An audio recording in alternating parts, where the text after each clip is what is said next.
Welcome to the February 8th Olauloa Neighborhood Board meeting. Those of you online, thanks for showing up and for being present. Before we get into our agenda, I just want to read to everyone and remind everyone about the rules of speaking. To ensure the maximum opportunity for all attendees to be heard, the following guidelines will apply. Those joining the meeting are reminded to mute their microphone.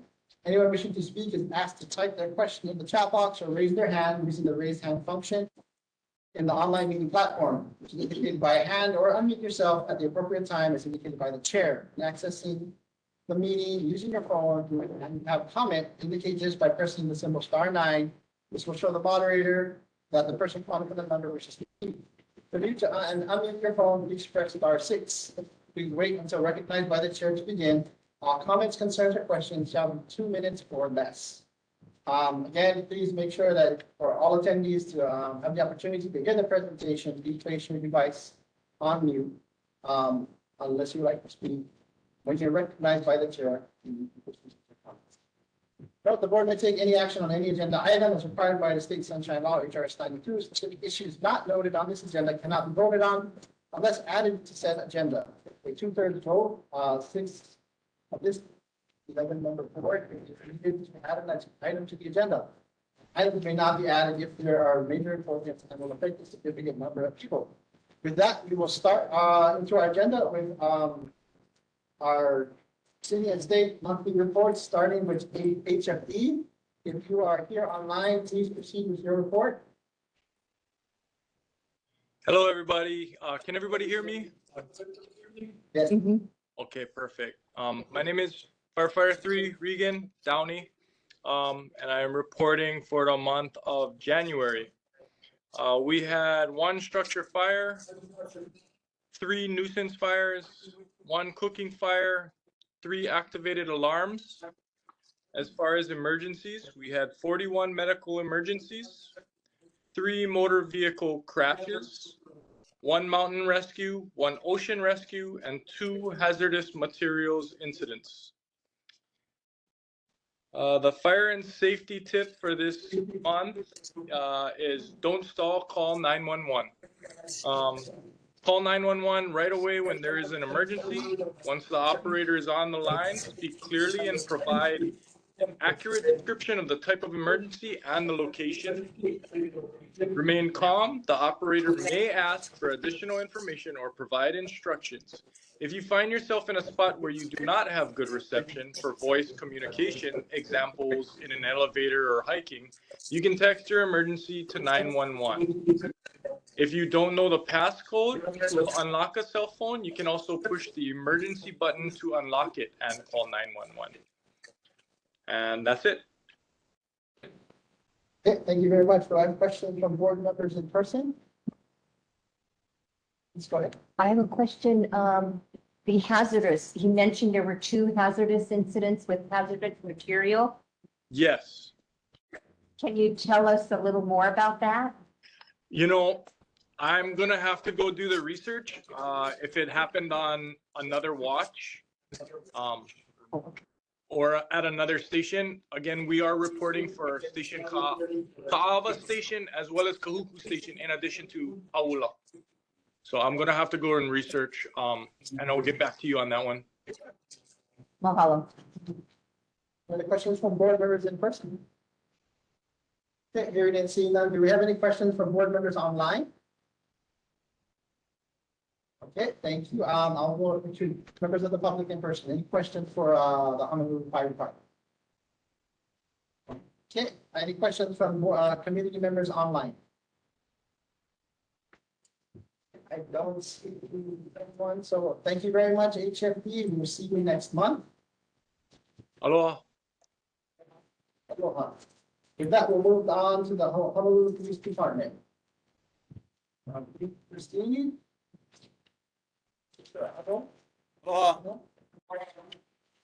Lieutenant Agu in the Honolulu Police Department out here in Kaneohe. I have the statistics for olauloa for January 2024. There were 2 motor vehicle thefts versus 3 the previous month. There was 1 burglary versus 1 the previous month. There were 8 general thefts versus 9 the previous month.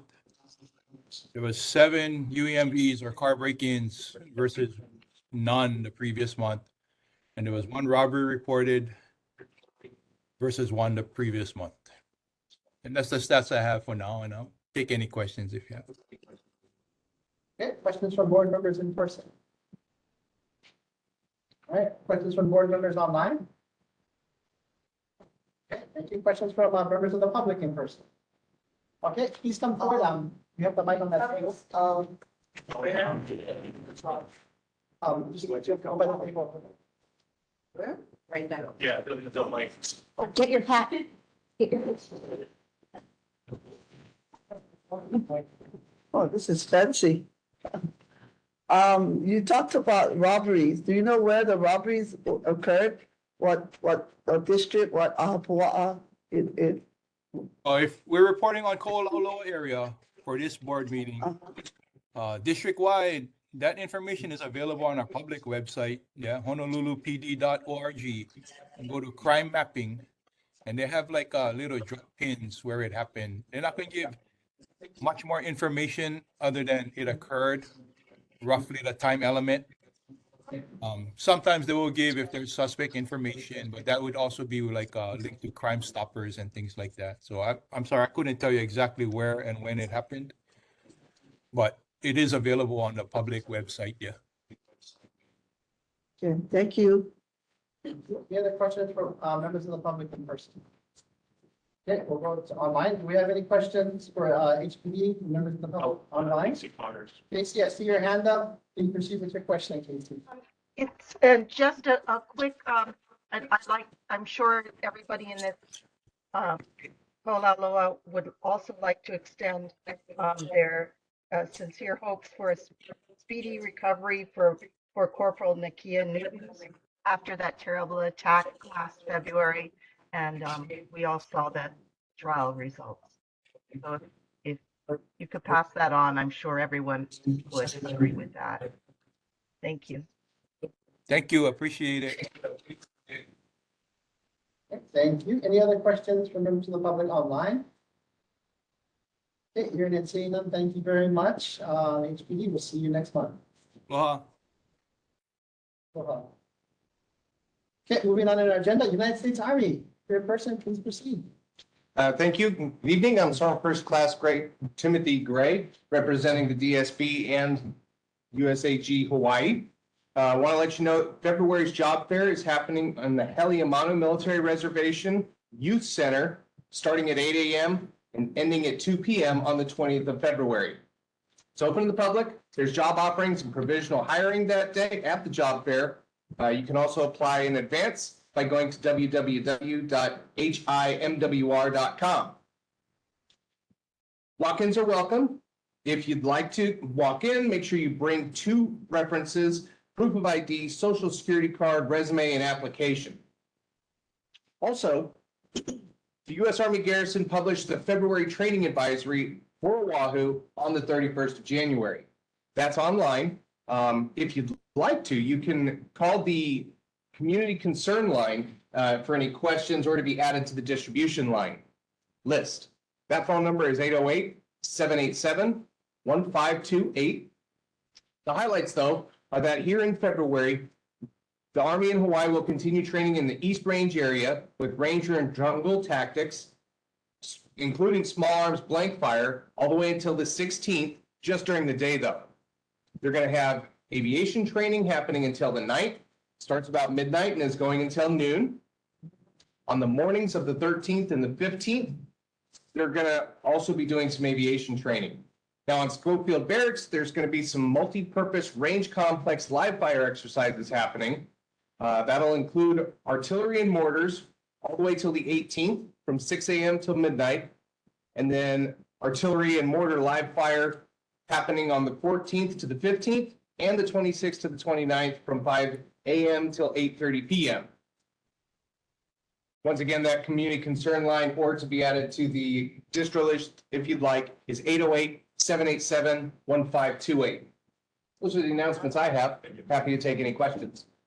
Perfect. Questions from board members in person? For Okay, questions from board members online? Okay, we'll go with the questions from members of the public in person. Okay, I just just come have to the one front. question, sure. Yeah, just right over there, you can have a seat.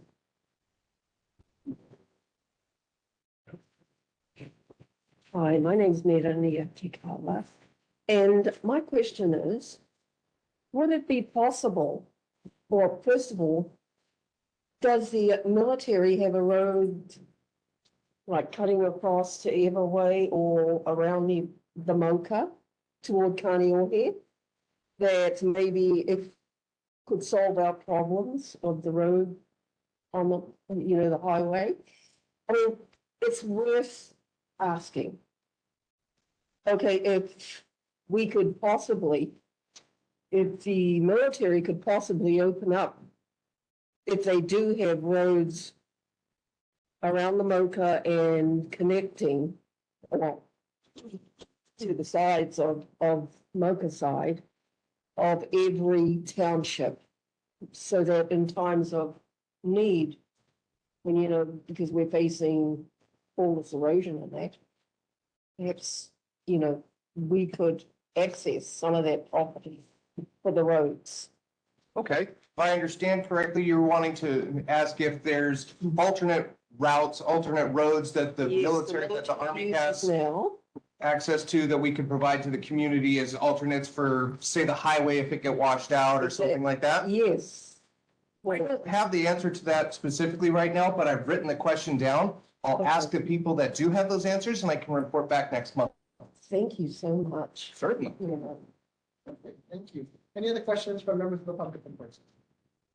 Okay, thank you. We'll go to online members of the public online. Do you have any questions for the viewers? All right, hearing and seeing none, thank you very much. I will see you next month. Thank you very much. Thank you so much. Okay, for moving along in our agenda, we have filling of vacancies. So we actually have 3 vacancies on this agenda item. We have 1 for sub-district 1, which is and 2 for sub-district 2, which is Lightyear. So I just want to go over the procedure. Now, it is a board selection, the board, well, we'll look for people. We're going to ask the public if they would like to come and volunteer for, we'll start with sub-district 1. It's my name.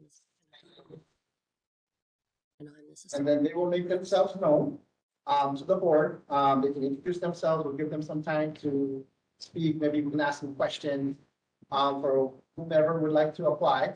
And then once that's done, board members, we will need to nominate someone, or the board will need to nominate someone with a nomination in a second. And then once that happens, they have to close nominations. Once nominations is closed, then we take a vote. Okay?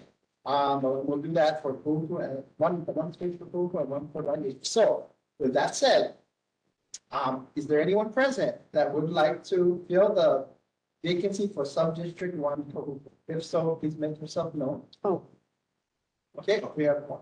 I'd like to nominate someone about it. Well, let's get that. I mean, Yes. let's go through the process. Okay. So we have, please raise your hand. We have 1. We have 1, 2. 2 people that would like to fill the vacancy, and you're saying. I'm sorry? Okay, and then we have 1 person online. Because we are hybrid, we would have to consider that as well. So with that said, we'll start with the people here in person. So I believe you're first. So if you could come up to the front, introduce yourself, your thing, and then we'll have some good questions, and then we'll go to the next person. And we'll go to the person online. Okay. Good evening. My name is Melissa Primacio, and I am part of a 9th generation family that has lived in Kahuku. I've lived in Kahuku all my life, other than the little time that I went to Guam, and I've currently resided in Kahuku for the last 26 years. I work at Kahuku High School. My children have all gone to Kahuku as well. I have been a service member to our community for almost 30 years. So I have long roots in Kahuku, and I'm here for the people and want to help be their voice. Do you have any questions from board members? Why specifically do you want to serve at this time on the Kahuku, to represent Kahuku? I feel that there's a lack of service to Kahuku at this time. So I'm willing to jump back in and be here for the community. When you say service, can you kind of expound a little bit more on that? What do you mean by service? I feel when I was a part of KCA, we didn't have vacancies for Kahuku. I've only recently learned that there is vacancies at Kahuku, and that is why I'm here. Thank you. Yeah. Any other questions from board members, in person or online? Sorry for that one. Okay, thank you very much. Elena, please come forward and introduce yourself and the questions.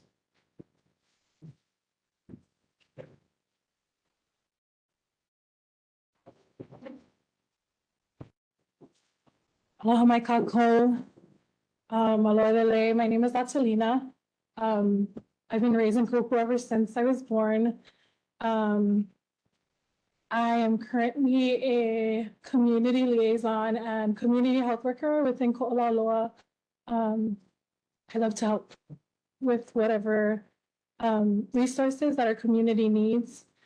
I am also a member of the Kuku Community Association, and I would like to be on the Ko'olaula Neighborhood Board because I do believe that there are a lot of issues within Kahuku that need to be addressed within this neighborhood board. And I know that we can get a lot of what Kahuku's community's voices are advocating for. We can let our elected representatives, as well as the state and city county of Honolulu, we can share with them our community's concerns and work towards a better and healthier community. So mahalo. Thank you. Questions from board members in person or online? Sure, go ahead. I'm going to ask the same question, and because you serve on the Kahuku Community Association also, and I know you're active with a lot of other parts. What do you see as the greatest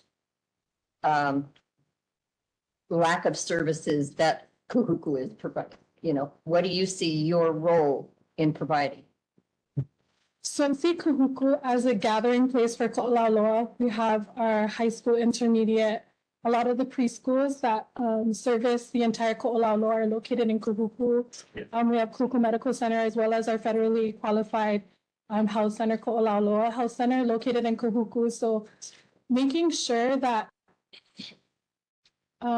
everyone within Ko'olaula has access to these resources and letting the community know what resources are available, when the deadlines are, how they can apply for it, and help them to navigate. Because sometimes you get intimidated by the application process for these services. Also bringing the services to the community. So, you know, we live far away from Honolulu, and everything on Oahu is Honolulu centric. So creating or diminishing those barriers, whether it's putting things in language. We have a large Filipino community, we have a large Tongan community, making sure that we understand accessibility and making sure that everybody within the community has access, whether it's putting things in language or making things culturally appropriate so that they understand. Do you have questions from board members in person or online? Okay, thank you very much. Okay, we'll go up to the online. Here, please, Kayla, you can unmute yourself and please give your introductions to the board. Will do. Aloha, everyone. My name is Kayla Economo, and I've lived in Kahuku since I was 7. I'm really inspired by all the esteemed community members who are running, and I think our community will be well served regardless of the outcome. I'm early in my public service journey. I heard about this opportunity from Stephanie Violetti, who's been a bit of a Hanai auntie to me. We grew up as neighbors together, and I grew up with her daughter. So I am really interested in participating and contributing however I can, regardless of the outcome. And I see this as an opportunity to start my public service journey, learn, observe, and put all the talents and skills that I have to use towards the benefit of Kahuku and Olauloa region overall. In my work over here in Hawaii, I work at an environmental nonprofit, and we invest in climate technologies, and a particular focus is making sure that community benefit packages go to communities that need it most and are hit first and worst by climate change. So I have a passion for climate change and making sure that Pacific Islander voices are put at the forefront and frontline community needs are also put first. So I'm really excited to be here and continue the journey with you all. Thank you. Questions from board members in person or online? Okay. I have a question. Please proceed. Kayla, what has prevented you from coming here in person? I just have my work hours are a little long, but I live in Kahuku. I'm on Pahala Loop for those of you who are familiar, and I can be in person if that's preferred. Any other questions? Okay. We've gone through the three people that have identified themselves for vacancy. Members, do I have a motion to close the nomination? I'll make a motion. Okay, so I have a second. Second. Okay. Any opposed? Okay, so we have, do I have any nominations? Do I have any nominations from the three candidates? I'd like to nominate Adelina Posse. I'll second Yeah, that. second. Okay, I'd like to nominate Kayla. okay, we have a nomination for Caleb. Do I have a second? Okay, no second. We have a Selena possible. Any other nomination? Going once, twice. Okay. Nominations are closed. We have only one nomination, so you, by default, you will be the person for the group. Okay, well, I thank everybody for being here that has volunteered. So, Selena, we'll have to go through the residency. We'll do that. So, Yeah, for recess is fine.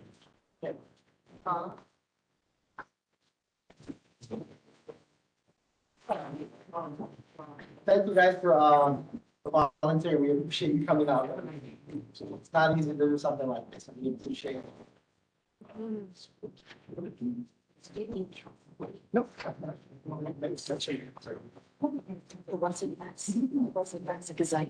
Yeah, we do like this. Early girl. It's good. I've been waiting.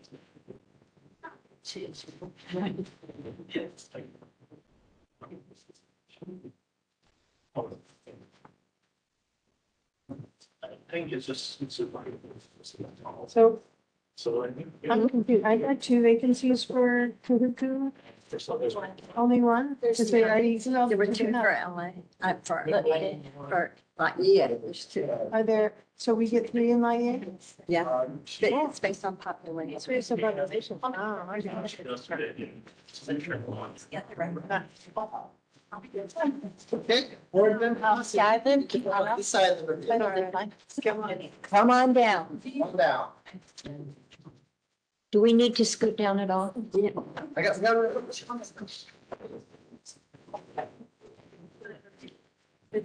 It's like the fairies in the bed, right? Yeah. So now we just do. Okay. Okay. All right, let's move this point. Now back in.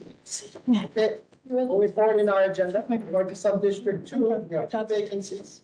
So we will repeat this process again. First and foremost, is there anyone in person or online that would like to volunteer to fill the two vacancies for sub-district two, which is by? Okay, I have one hand here. Is there another hand for the second? Okay, all right, we can check online if there's anybody there. All right. Okay, please come in. I guess we started out front. Come up and try, introduce yourself.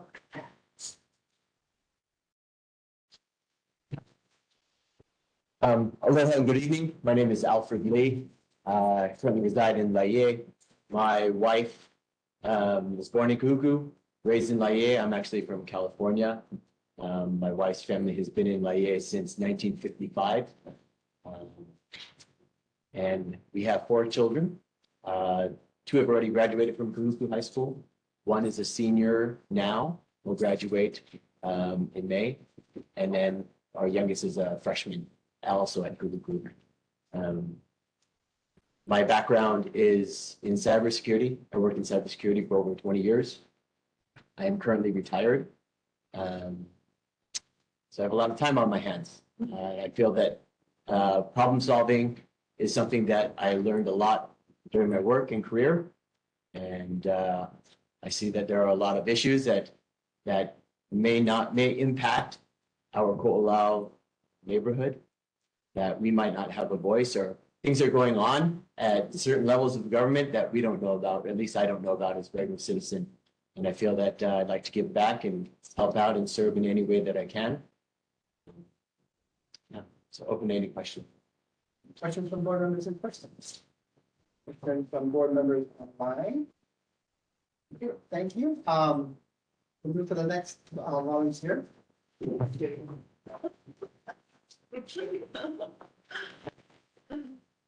Hello, Maino Kako, Kekela Koi no Ame Laie. I'm 4th generation. I've worked on the neighborhood board before for 8 years, and I thought I was finished, but when it was mentioned that they needed another to fill in I said, well, you know how important this board is to all the communities. It is very important, and you cannot not have a vacancy. Everyone is important. Everything is important, because that's the only way that we can get things done for our communities, whether it be Hau'ula, Ka'ava, Kahuku, Laie. We have a responsibility to our community. And so I told Pani, okay, just put my name down. I don't put anybody's name down. I thought maybe somebody else would want to, but I'm glad Alfred is here. I think all of our communities are special. I think all of our communities are important. And I'm a person that loves all of Ko'olauloa. And whenever somebody needs help, I'm there. And that's just the way I am, and that's the way I was taught. Laie has been my home, so has Hau'ula. My children have grown up in Hau'ula. I married a Hau'ula boy, handsomest man in the whole wide world. And, I have 18 grandchildren and 28 great-grandchildren. And so, it is for them. If we don't do what we're supposed to do, then, it is our fault. And so that's the reason why I told Pani, put my name. It is very important that somebody from Laie can be represented. So Question from board members. Person online. Hey, board members. So we have two people, 2 slots. So there's no runoff. There's no need for nomination. But I would ask the board members: is there any opposition for these 2 candidates to fill the vacancies? No. Okay, it seems like it's unanimous. So what we need to do now, we'll recess and we will check your credentials with your ID and everything, and then. I also wanted to, that's it.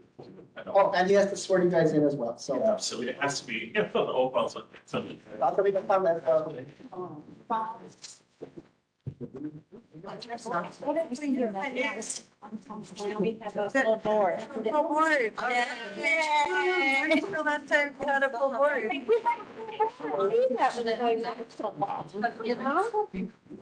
Emily, how are you? Hi, how are you? Good. So they would know lost. Tell me about it. This is you guys. Oh, that's really. Maybe When I saw him. that gets your attention, huh? People get my brain. Yes, yeah. Put out more speed, have to get more people in here. No, this was. I've never seen people get so upset over any one thing before, but the speaker show. Oh, people are really upset about them. It's like somebody different about my. Yeah, it's like simple. I asked for every house. But it was level. Don't worry, we're gonna get up to the meeting out here because my, but they're on the farm program manager. Even as they see, even in the facility, we look at And so it's been teaching them how to everyday move. And, yeah, so, yeah. So when you saw the common project, I'm talking about. Try to, something like that. Yeah, even. Wow, but he's planning. Yeah, so. Yeah, it's not gonna, and so we've just been trying to make it. Good, like I think we probably have, what, well, just air layers. Yeah. And then we raised that earlier, but, I mean, now. There's very much back. And so this is special, like that infrastructure and getting that. So the speed, and he did tell us at that time, Snapson said, he didn't say exactly where they were all gonna be. But he did tell us at that time that research they had when they came on and estimates, they cut down on the calories. And he was really excited to have them and produce, that's very necessary. Like in elementary, where kids, you know, get across the highway. And they are all wonderful to have schools there. And, or, you know, and junior gas there. And even they were like surprised. Is the amazing. They have like there's 5, I think. Yeah. We have for fresh and you like high school. Yeah. Well, and they do. It's not, it's not a hot one, but there's spice. Right. So that way, yeah, but it is really hard to airlay. I actually don't know anyone other than him. Yeah, I took a class over in Waianae. You know, it's a cute guy, who's a guy at Lincoln. Oh, no, I wanted to have the right.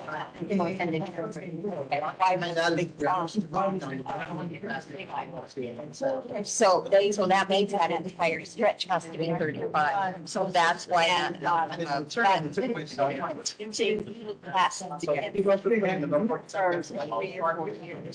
Yeah, because they have to know after that fatality. And they put no part, which was really punishing because a lot of the moms out there and older people park on the stretch, but they go, wow, yeah, running in their strollers and. You could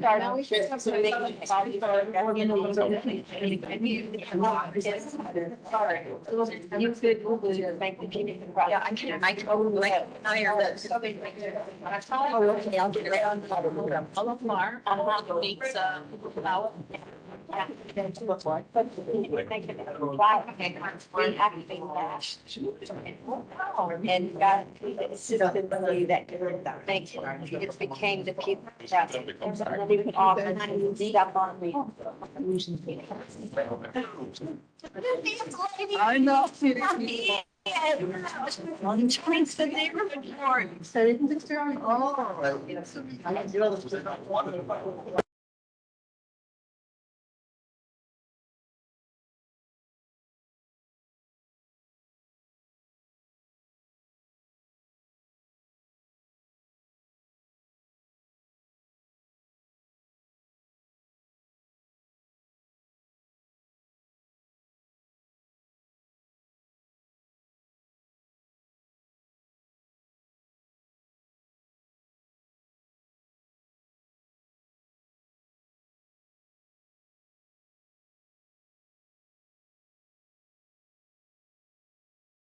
did. Wow. Let's get the gavel back in, and how about a round of applause for our members?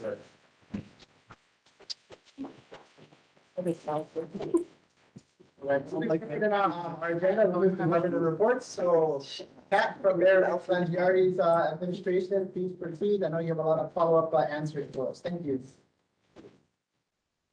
Good evening, everybody. So I'm going to get started with a couple announcements and upcoming events. The first is this month's highlights for Mayor's newsletter. 5 updates. 1, how bright yellow rescue tubes are making our beaches safer.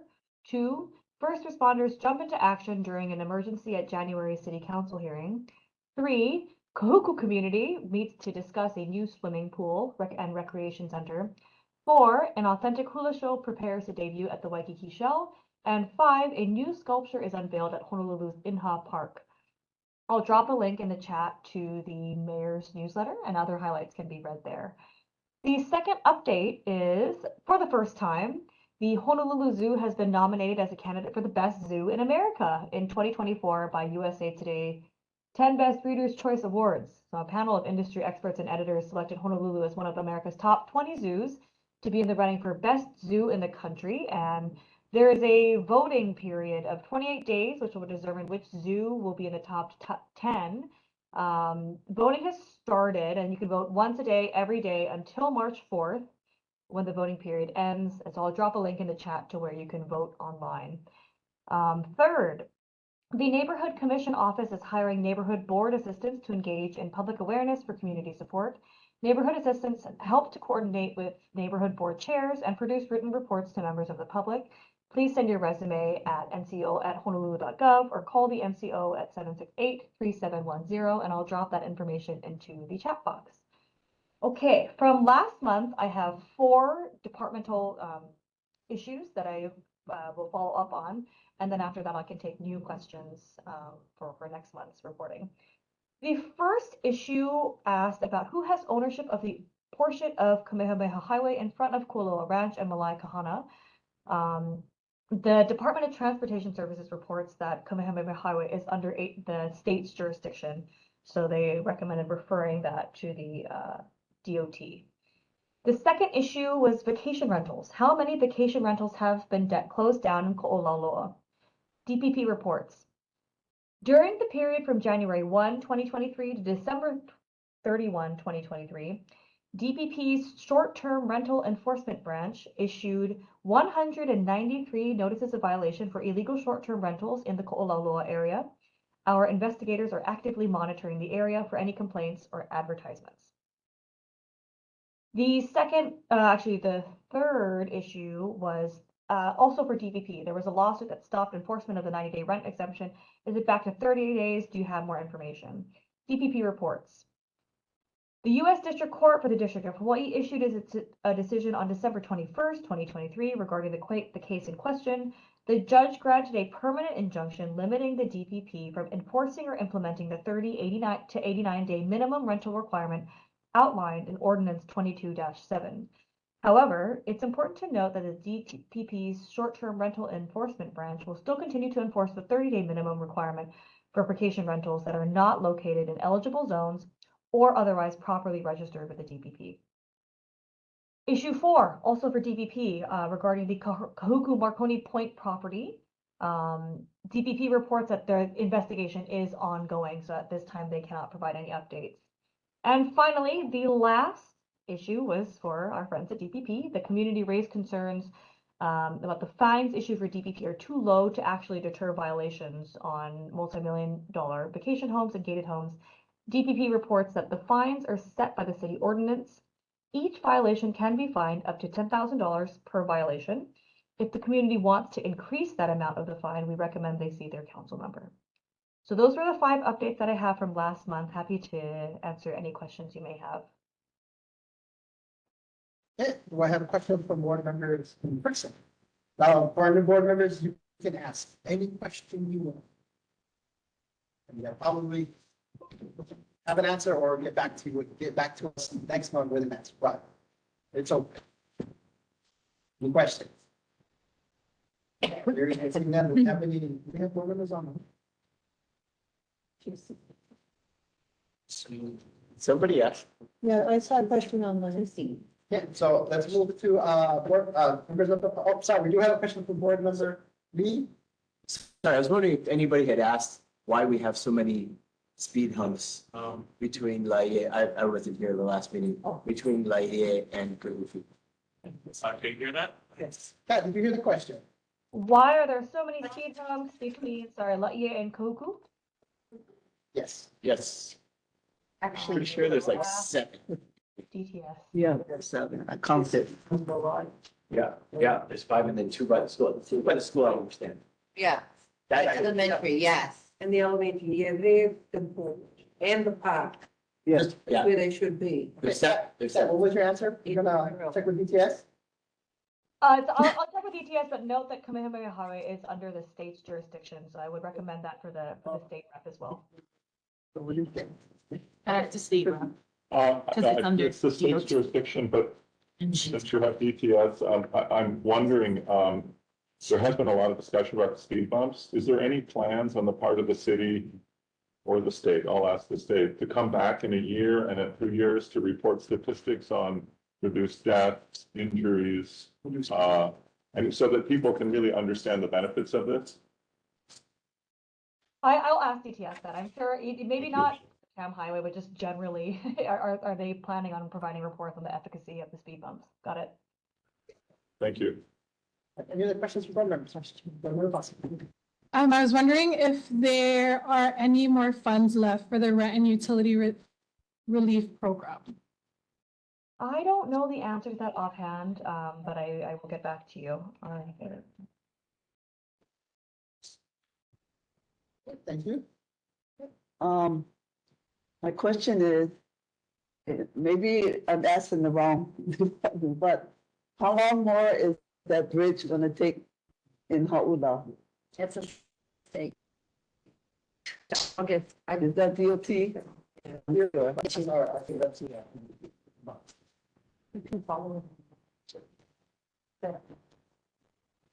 I looked it up online because I was curious. And I think And one of the reasons, I think it said like the summer, like August, that they really, were going to be doing that through August. the one after, they're infected by that. And it's been 2 years, then 5 years, now going on 7 years. So they're not able to move back into their house till 2025. And so, I mean, they went to Kaneohe, from Kaneohe, they went to another place in Kaneohe, then they moved now to Kaaba. And it's a burden. And I bring this up because her husband in the meantime had a mean stroke. And she's taking care of him. And so that's why I'm kind of concerned as to why they keep moving them all over the place. All I want to do is move back this side because there was no house for rent. And so they had to keep moving and keep moving. Now, this is their 5th time they've moved. And for me, is to see when your own family suffers just because the state cannot get their act together to build that bridge the way it should be built. Now we see that they're making it wider. So my question is that when are they going to get that family back to where they're supposed to be?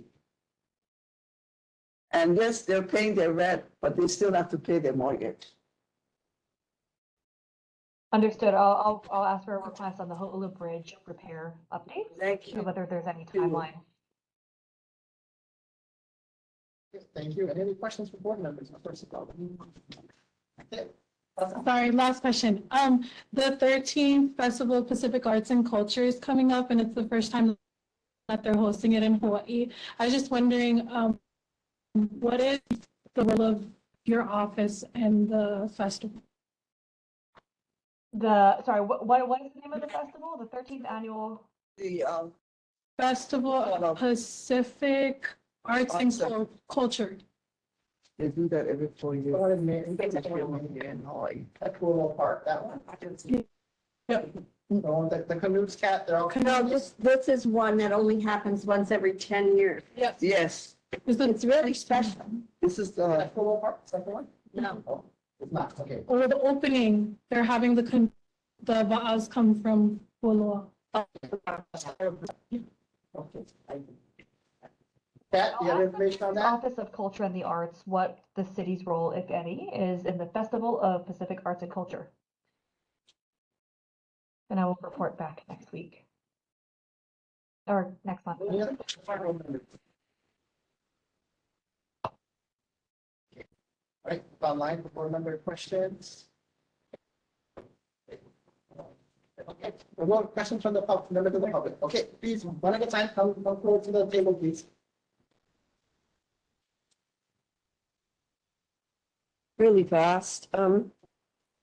Melania Kikala.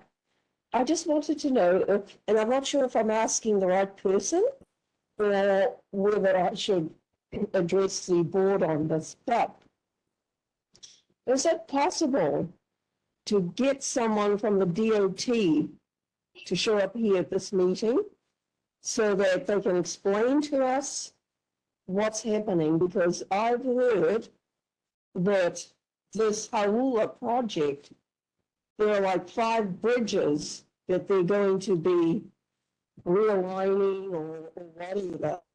And, you know, just a whole lot of things have gone awry because the SCAT, the Stream Channel Alteration Permit application, they're now asking for a modification of the pedestrian bridge, and they've already knocked it down. You know, so we need some explanation. So I was wondering if we could get someone here. Could we? The chair, I will look into it. Thank you. And Mr. Chairman. Okay, please come right. I agree 100%. Yeah. You ought to get somebody from the city, DOT, coming here, we can refresh it face to face. Now, the question is, I want to ask. The gentleman said that I counted it, 5, 45-mile zone. Oh, thank you. Not yet to Kahuku. I counted it, it's 5 humps, or whatever you want to call it. But the road says 5 humps, I was to use the word humps.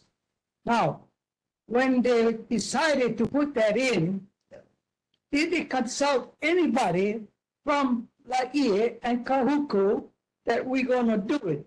So they can get some feedback whether they like it or they don't. Now, the indication I get, and I can be wrong, the church got a gun stock ranch, they bought that area. That's when they had that envision like ear, if you folks recall.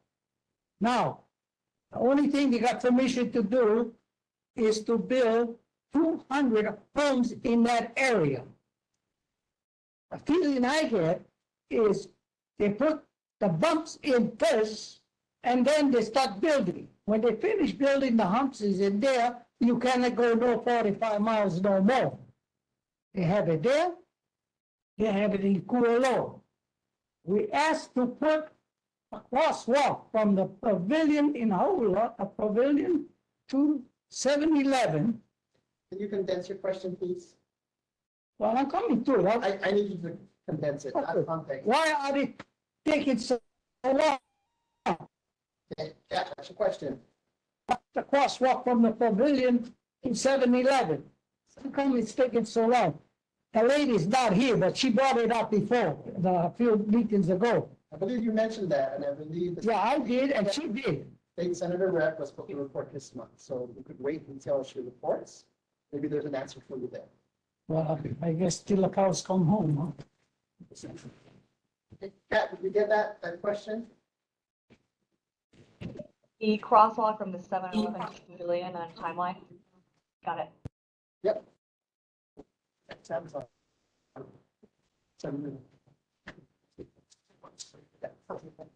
Okay, so any questions from the public in person? Okay, let's move to members of the public online. Let's start with Catherine. I see your question in the chat on the vacation rental issue. Do you know how many, if any of these are from ponds? Can I correct it to, I mean Pat's? how do they enforce for a place like Pat's? Because you have to have a little electronic key to go up and down the elevator. That place, you can be there at 3 p.m. and see the tourists unload. So I want to know how they're enforcing the matter at Pat's. Because you can't really like go in there to knock on the door and see things. It's not like it's a person's house. So how is the DPP branch handling the vacation rentals, which are particularly rife at Pat's? That's my question. Got it. How does DPP enforce for gated communities, secured buildings, since the investigators can't get access? Got it. No, specifically Pat's. I'm honing in on Pat's Punaluu. Okay, it is not Hano Hano Hale, but Pat's. Okay, because that's the one where they go. It's called Pat's at Punaluu. There's 2 big condos. One is affluent, one is poorer. They're right next to each other. All right, one is used for vacation rentals and one is not, more or less. Okay, so I want to know what is being done to stop them in Pat's. Okay, thank you. Thank you, Catherine. Move on to Casey Connor. I see your hand up. Please proceed with your question. Thank you for the follow-up. It's great to know that there's 193 citations within the last year. How about fines? Has anyone gotten fined because for these illegal vacation rentals? Has anyone been shut down in our area? And are they paying taxes? A lot of the fines are so small, they're making so much money that it doesn't matter. They'll keep going. And my second question is about use of beaches. I'm not sure if it's city or state, but recently there's been posted that large tour buses, like 3 tour buses, are dropping people off, and they're for Cavella, so they're going down the path, and there are all these blue beach chairs set up with tour buses going to Cavella. Are there restrictions on where tour buses can stop and let off people or the beaches? I'm not sure what we can do about this to monitor this a little better. Thank you. It might be state. Thanks.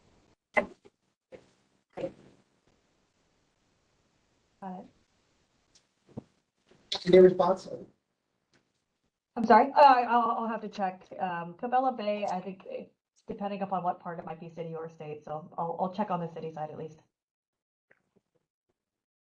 Okay, thank you. Any questions for members of the public online?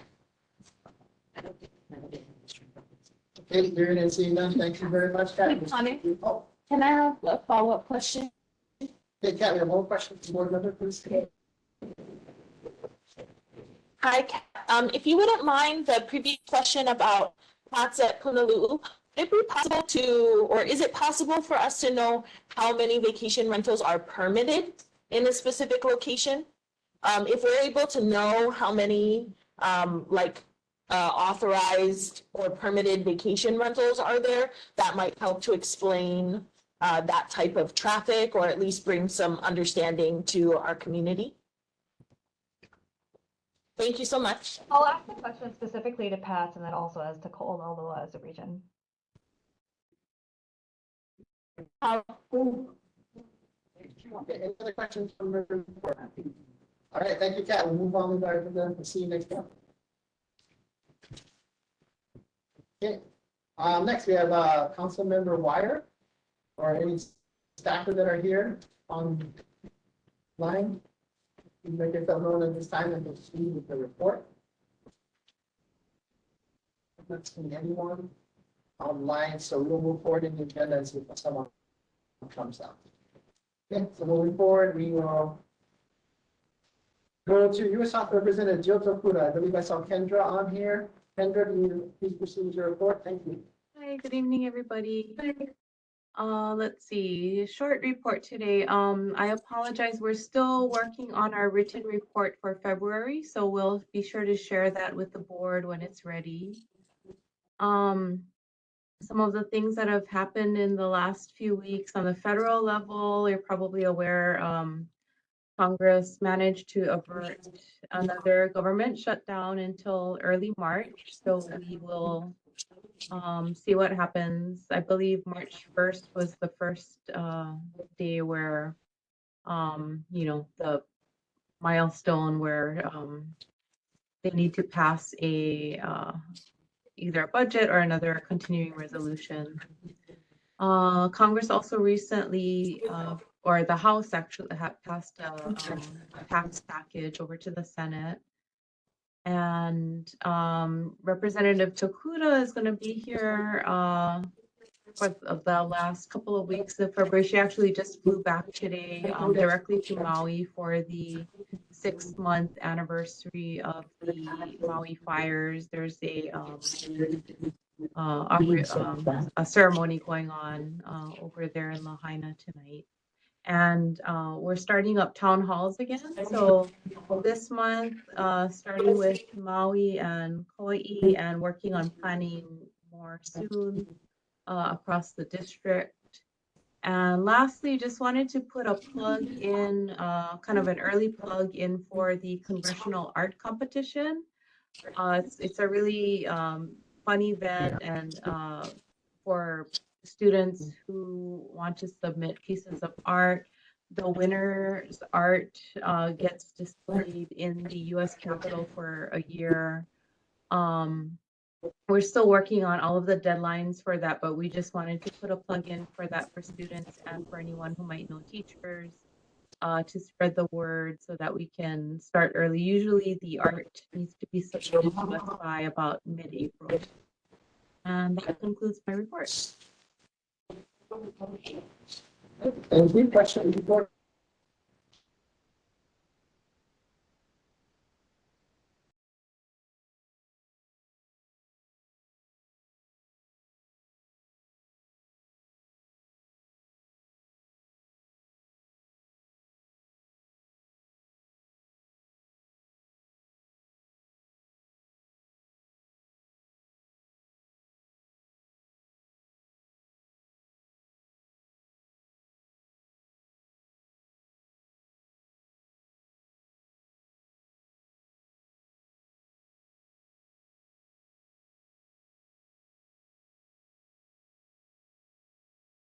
We can't hear you.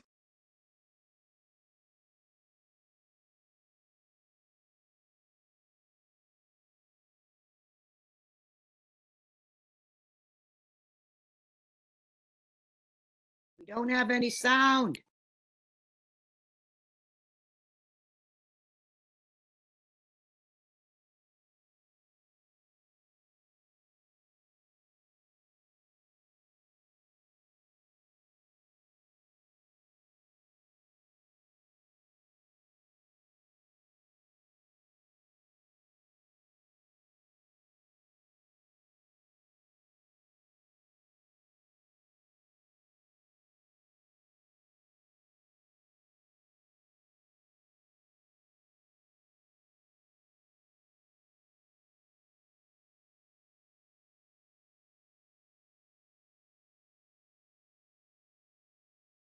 I know you're muted.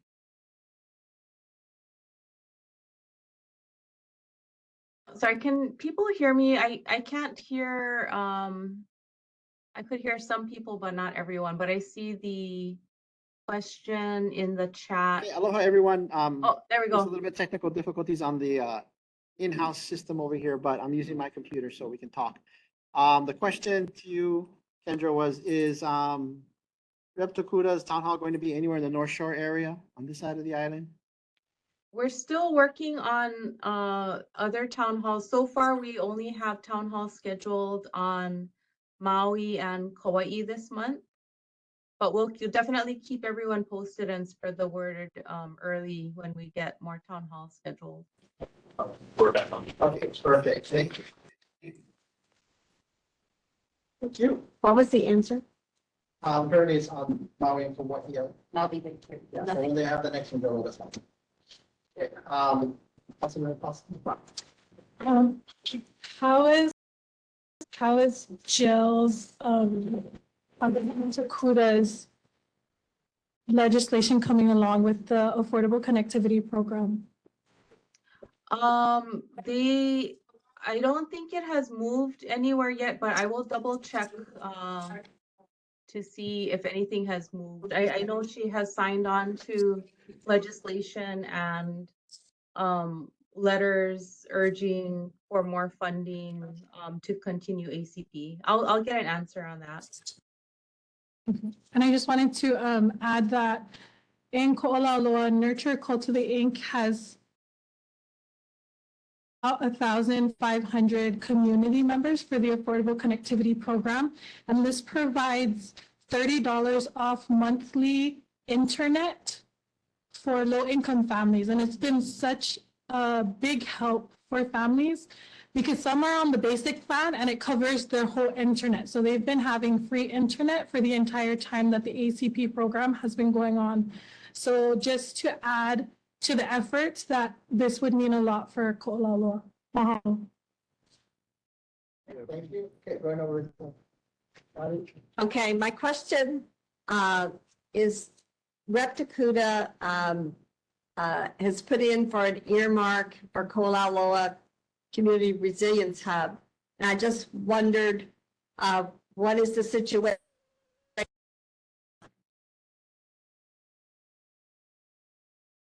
Sorry, the sound cut off, but what I caught from that was basically a status update on the earmark for the Ko'olauloa Community Resilience Hub.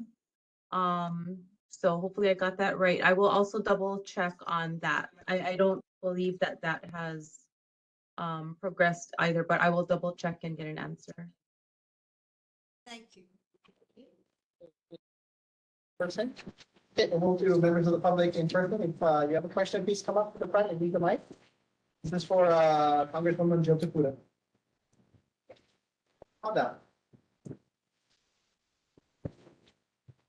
Aloha, Ben Schaefer from Kahana. I just wanted to let the Representative Jill know that they're still bombing Gaza. The Palestinians are still dying. And I know that we had cut the bill, they had voted against giving more money to Israel this past couple of days, I think 2 days ago. Yeah, but they need to cut that whole budget completely off,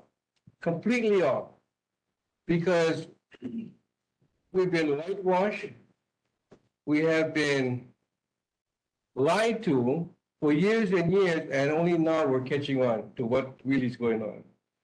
And I think our people in Congress need to stand up for what is right, for all people, for all humanity, and not just for someone who's just killing people nonstop. Yeah. Now, as far as that, what they call it, Bill, when you were just talking about? Affordable Connectivity. Right. $17 billion. Use that for that thing. There's so many other programs that you can use the money for instead of giving up to Israel. Yeah. So can you let the other three guys know that I'm disappointed? Number one, they took money from AIPAC. Number two, they voted for giving them funding from the beginning of this genocide, and they could. And I'm so glad that they did stop it at this point. But I know that they're going to be strong armed to continue supporting Israel. Yeah, and then. What we don't realize is that we are all complicit. That's all our taxpayers' money. We're giving them the money so they can get the guns and the bullets and the bombs and they can go kill those people over there. That's on us. That is what we are doing, right? Eventually, all that karma comes back. Then we wonder how come they don't want us, they don't like us, they hate us. We started it. We start everything. But you know, I just want to let you folks know that.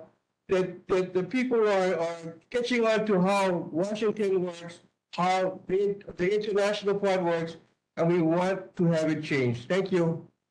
Thank you. Mr. Schaefer.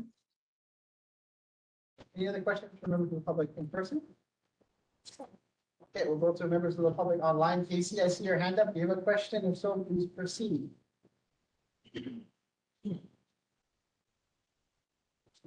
Okay. Thank you, Kendra. Yes, quickly, we, mahalo for working on Maui.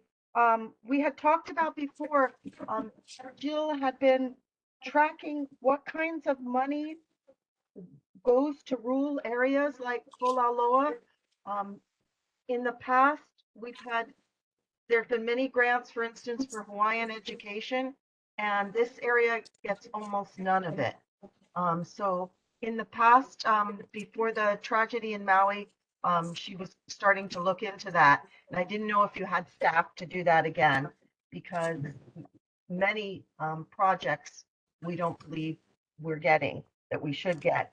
And the second is the previous representative had started to look into the property, the oceanfront property at Kahuku Marconi.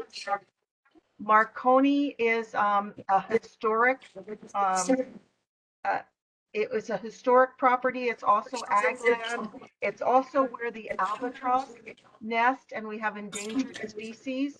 We didn't know if there was any federal funds that could help us preserve that, because now it's being developed and there are so many violations, and it's been in the press a lot for destruction of historic buildings to the death of albatross and buildings that are questionable. So we didn't know if you had time to look in that, if there is any way that we could maybe have a historic Marconi Center like other places around the United States and the world, or if there are any federal funds for that. Thank you. Mahalo. Okay, thank you. Casey, I knew you were going to ask about the grants again, and I have not forgotten. I actually have started some conversations with our policy team, and I think it's been difficult to figure out how to like disaggregate to find out how much specifically has been directed toward a particular region, unless it's a specific project, as someone mentioned, like the Ko'olauloa Community Resilience Hub. But I'll also look into that Kahuku Marconi. That's not something I'm familiar with, so I'll need to look into that. Mahalo. Yeah, thank you. Okay, thank you. Any other questions from members of the public online? Okay, hearing and seeing none, thank you so much, Kendra. I look forward to seeing you next month. Okay, moving forward in our agenda, do we have any governor representative? We have Crystal. Are you from one from the governor's office online? Please make yourself known at this time for your report. All right, hearing and seeing none. We'll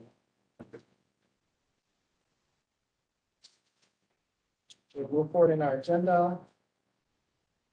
State Senator, Representative Awad, I believe his staffer is here. Hi, Chair. Aloha. Can you hear me? Yes.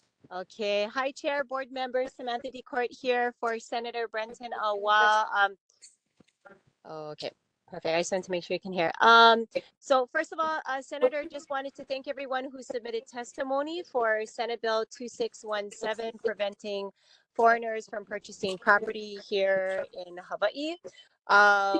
That bill will have another hearing tomorrow. It is actually going to pass, however, with amendments, and it's going to pass as a study. So we're not going to be able to move forward with it banning foreigners at this time, but we are moving forward with a study, so we're headed in the right direction. So we're hopeful with that.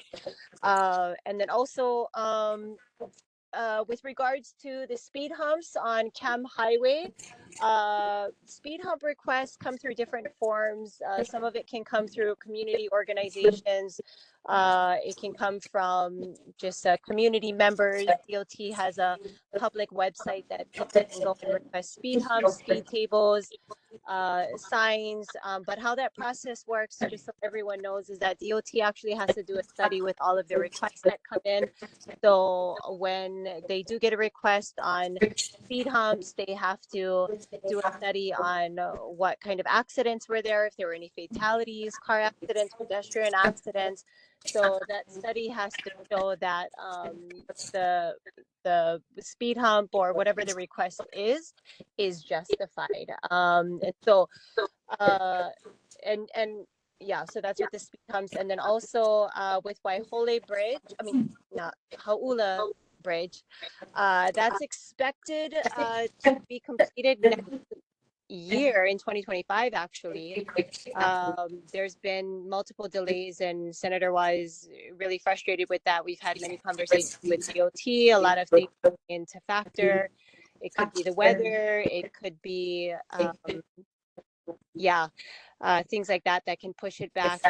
I would recommend also, I know a community member, a board member had suggested having DOT come out to do a presentation. And if the chair decides that he wants to move in that direction, I can facilitate a discussion with the deputy director of highways, and that might be able to help to get DOT out there so they can actually give a full presentation of all of the projects that they do have, give you a timeline, and also future projects that they have not started yet. So it might be worth it to have DOT on the agenda. And Chair, if you would like, I can facilitate that with the Deputy Director of Highways. And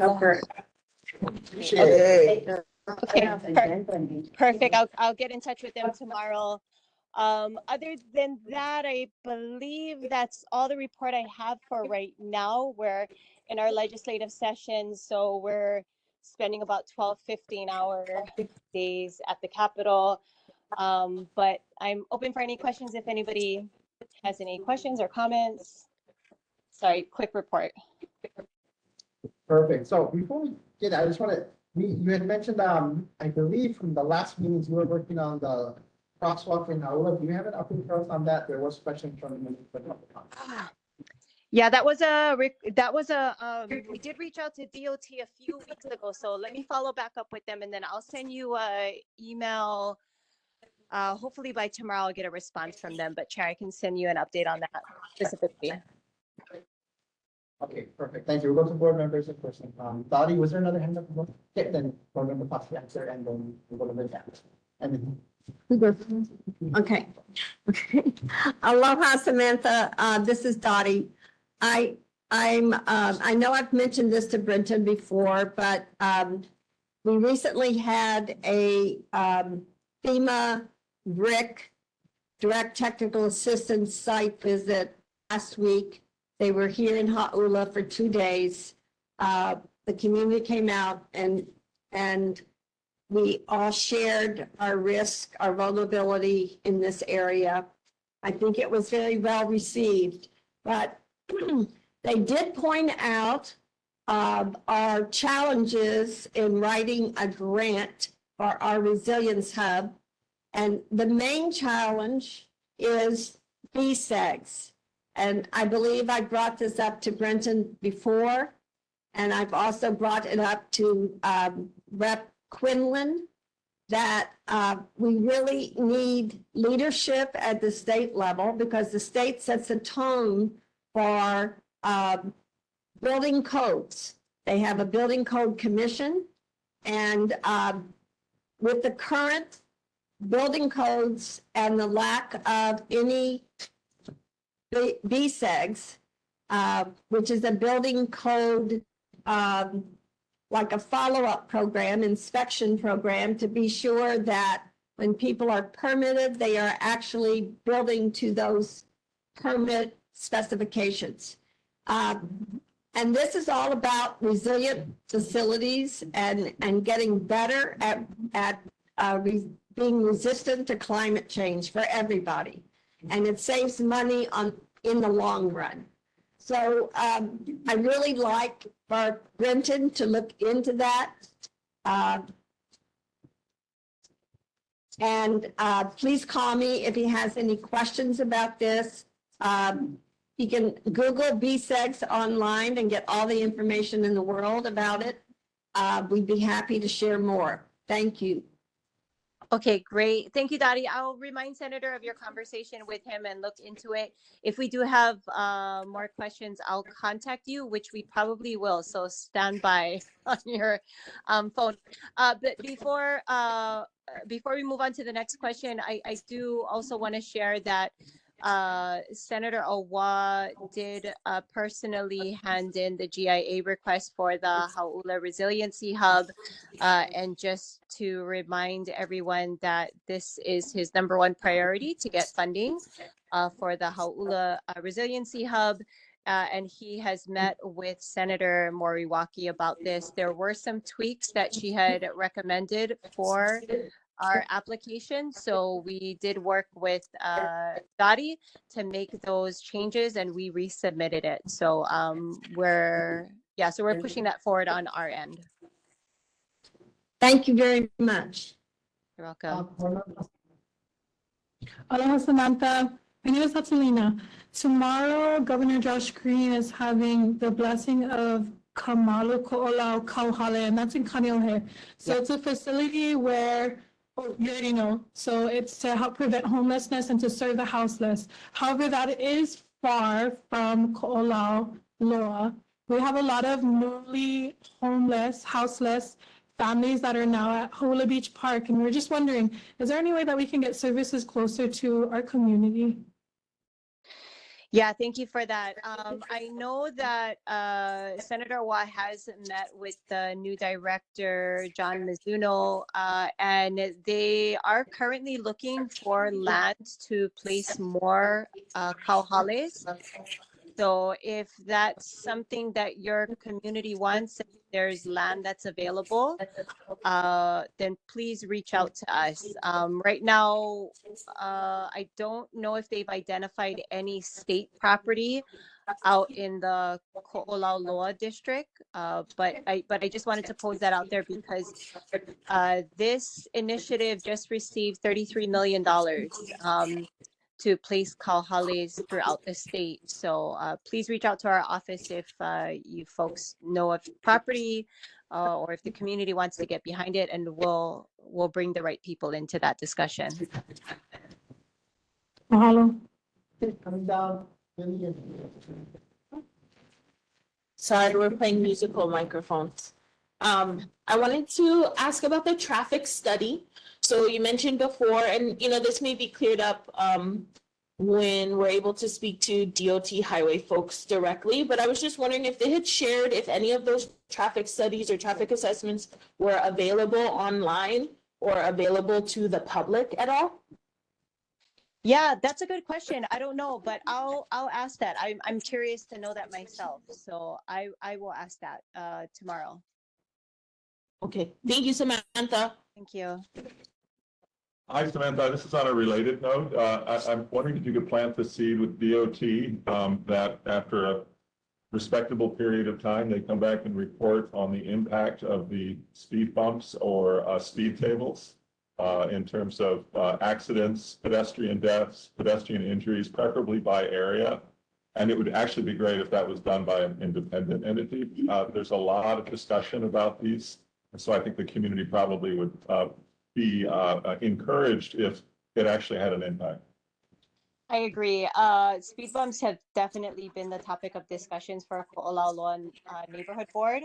So I'll implore DOT to, as much as they can, be more transparent and more communicative to the neighborhood board, to community associations. I mean, there's a lot of who's that represent your community. So I'll really encourage them to spend more time getting the word out to your folks' organizations. Thank you, Samantha. Yeah. Board members, sorry, just so that we can, people online to know who's speaking, you could just say your name. Oh, yeah. No, it's fine. Oh, but you can't, yes, you just want to know who's speaking, so they're like, when you spoke, they're like, who's that? All right, okay, so any other board members with questions before we move to members of the public? Okay, members of the public in person, do you have any questions? Take one real fast. We'll start, yeah, come to the front and then we'll stay here. Two-part question. Was, Sorry, can you state your name? can you hear me now? State your name. Oh, I'm sorry.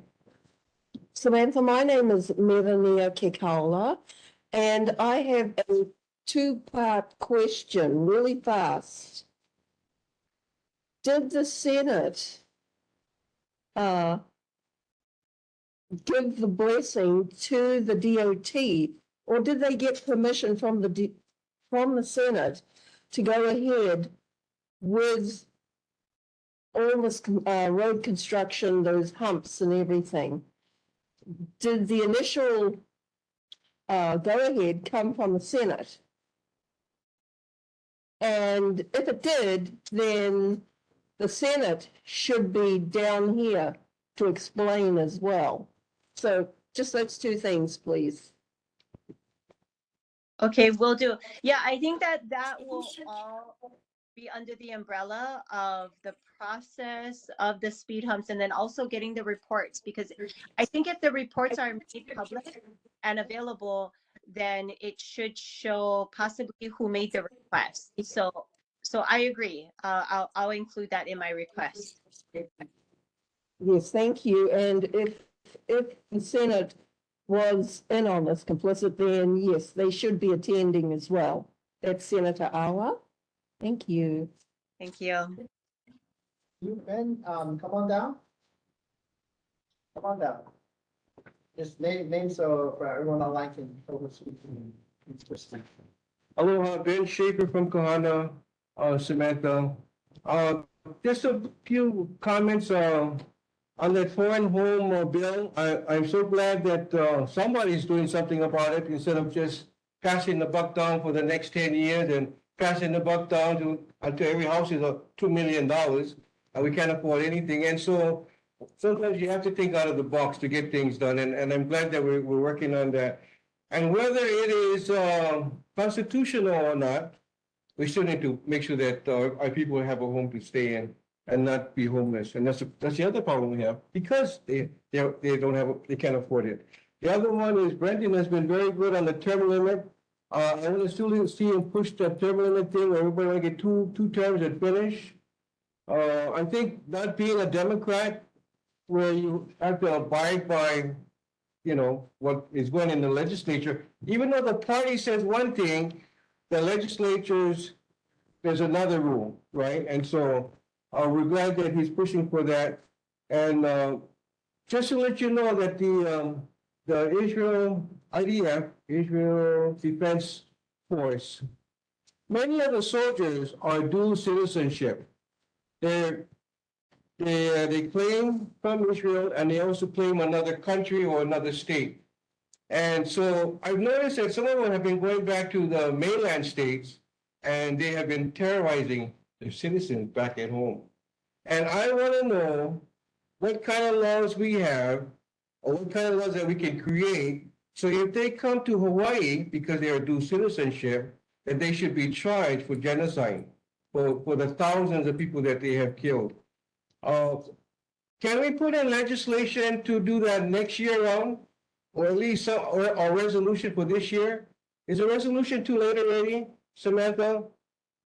No, the resolution deadlines are on March 8th. So possibly, if you could put your information in the chat and have Elizabeth get in touch with you. She can handle all of our resolutions. Great. And by the way, I think he's doing a great job. Thank you, Samantha. Great, thank you. I'll relay that. Thank you. Any other members' perspectives of members of the public in person? Okay, we'll move to online. Catherine, I see your hand up. Please proceed with your question. Yes. My question is, what is the state's luminosity law about lights, especially in rural areas? I am being specific in that Ha'ula Homestead Road has street lights. They're fine. About a month ago, the LDS Church put in new lights that illuminate the area to the point that there are shadows in yards 3-4 houses away. I'm not sure where to look for the luminosity laws or how one would even ask someone to check this. I'm pretty sure if there are any shearwater birds, they would be blinded. I'm blinded just taking down the trash about 10 minutes ago by these night lights.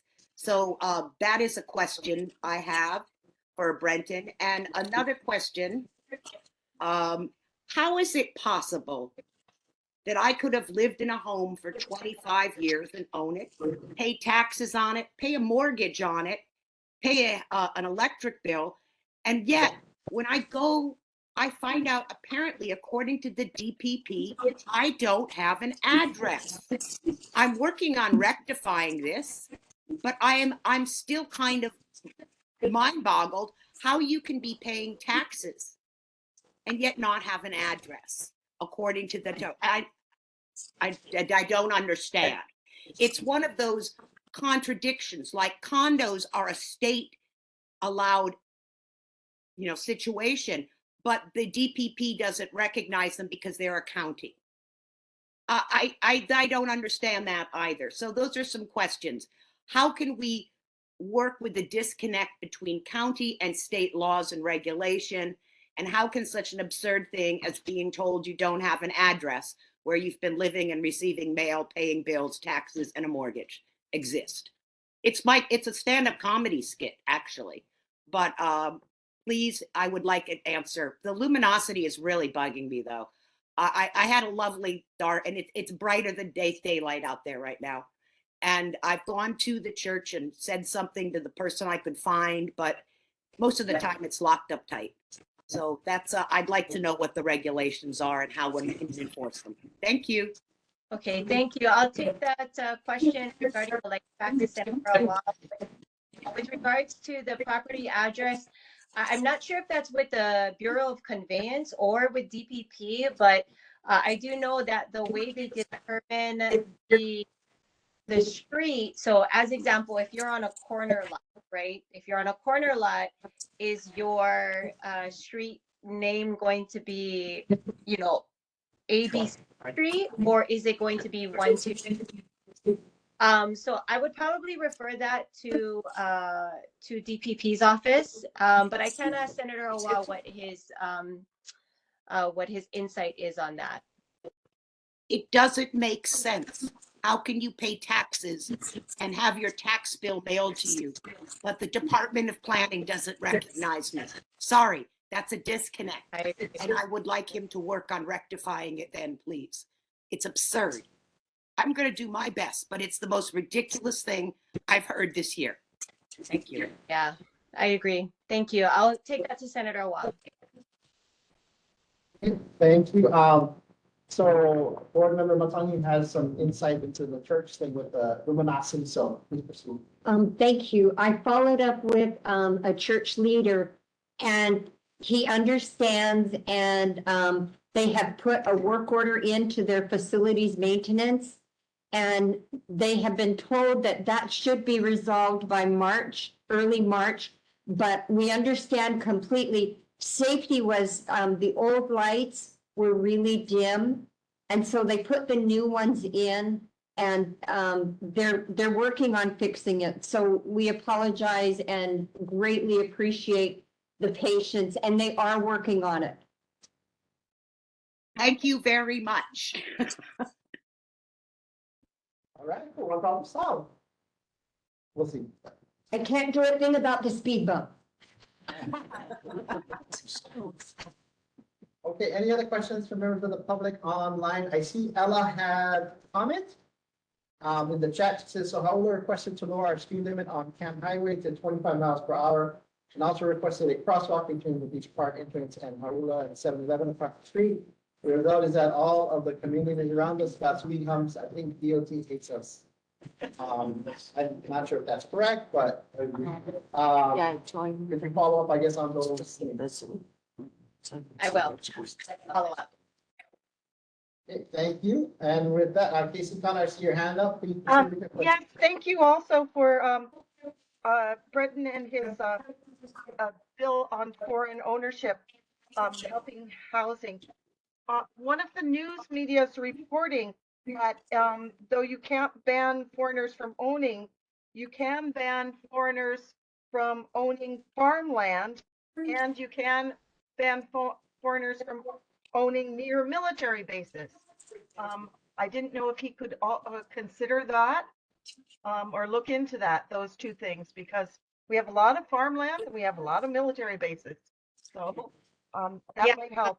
And secondly, is there anything for taxing empty houses, these investment properties, or even using the tax laws for there? So many illegal vacation rentals don't pay their TAT and they don't pay their income tax. And we're not sure why in the world the state hasn't gone after them, because this should be also a lot of money. And thirdly, quickly, if you're asking the Hawaii DOT for things, do they have stats on how many people are killed in traffic accidents in our area? Because I think we are way above the national average for our population. And if we have those stats or can find them, or serious accidents, then possibly we can get more police for our side. And I didn't know if the Hawaii Department of Transportation has those stats. Mahalo for all you do. Thank you. I know you're already working 16 hours. Thank you for sure. No, so with regards to fatalities or accidents, HPD should have that information. I don't know if DOT, I'm sure they do have some records to study. HPD should have that information. And then with regards to banning foreign ownership on ag land, Senator Awa does have a specific bill for that. And we are actually working with the committee chairs to get a hearing on that. So, so we're working on that as well. So thank you. I apologize. You had a second question. And for the taxes for vacation rentals and empty houses also to help our housing. Correct. Yes, I'll take that back to Senator Awa as well. And is there anyone, any chair that we should ask to hear his bill on? We can help you with that. Yes. No. Yeah. Actually, yeah. Should we ask to hear these bills on farm? Yeah. Yeah. I'll put it in the chat. But it's basically Mike Gabbard, who's the chair of agriculture. Let me see. Chris Lee, who's the chair. Oh, no, is it Chris Lee? There's three of them. I'll go ahead and put it in the chat. I'll grab my notes and I'll put it in the chat. And if you can call them, great. But the deadline for them to make a decision if they're going to hear the bill is on Tuesday, the 13th. So I'll put all of that in the chat. And yeah, if you could give them a call, Senator Awa has visited them. They are open. So I think they would want to hear from community members. It's always good when the community comes behind the senator. So it's just not one person saying, oh, my community wants this, but nobody calls. So I would appreciate that. I'll go ahead and put it in the chat. Mahalo. Awesome.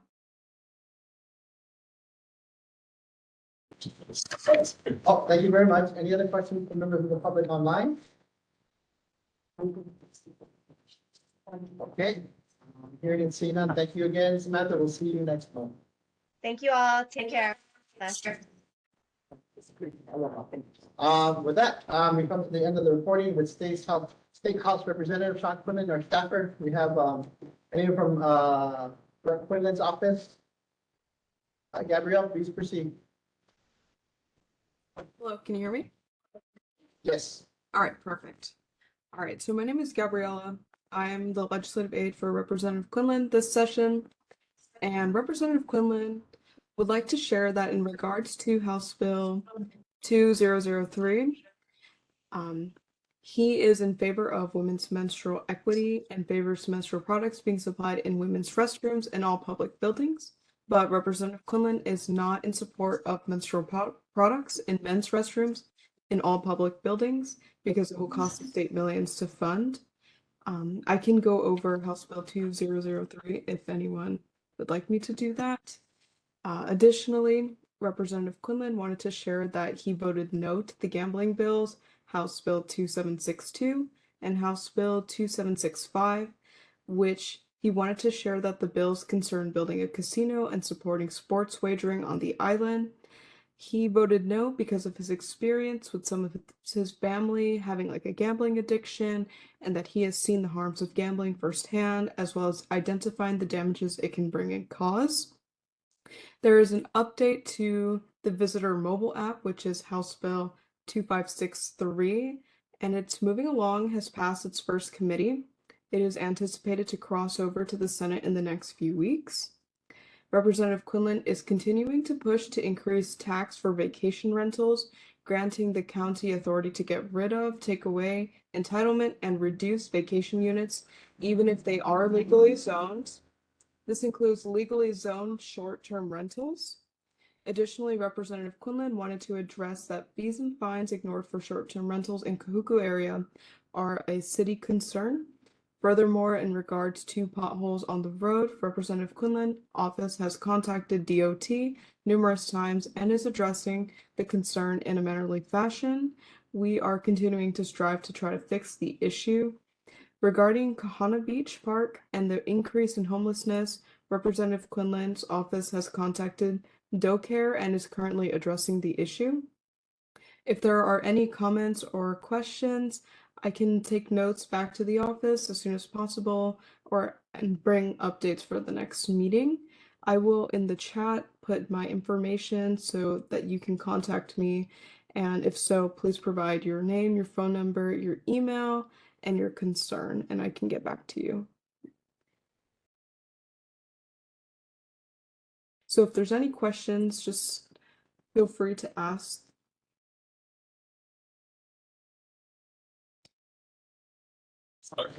Any questions from board members in person? Oh, so there you go, Mike. Sorry, this question is referring to the increased homelessness at Kahana Beach Park. You said that you referred the issue to DoCare. What is DoCare? So, Oh, it's okay. Oh, I'm so sorry. What happened? So DLNR enforcement, is there any way to get Department of Human Services and IHS involved as well, instead of just having them move with nowhere else to go? Sure. I will bring that back to the office and I will speak with the representative to see what he would like to do. I will let him know.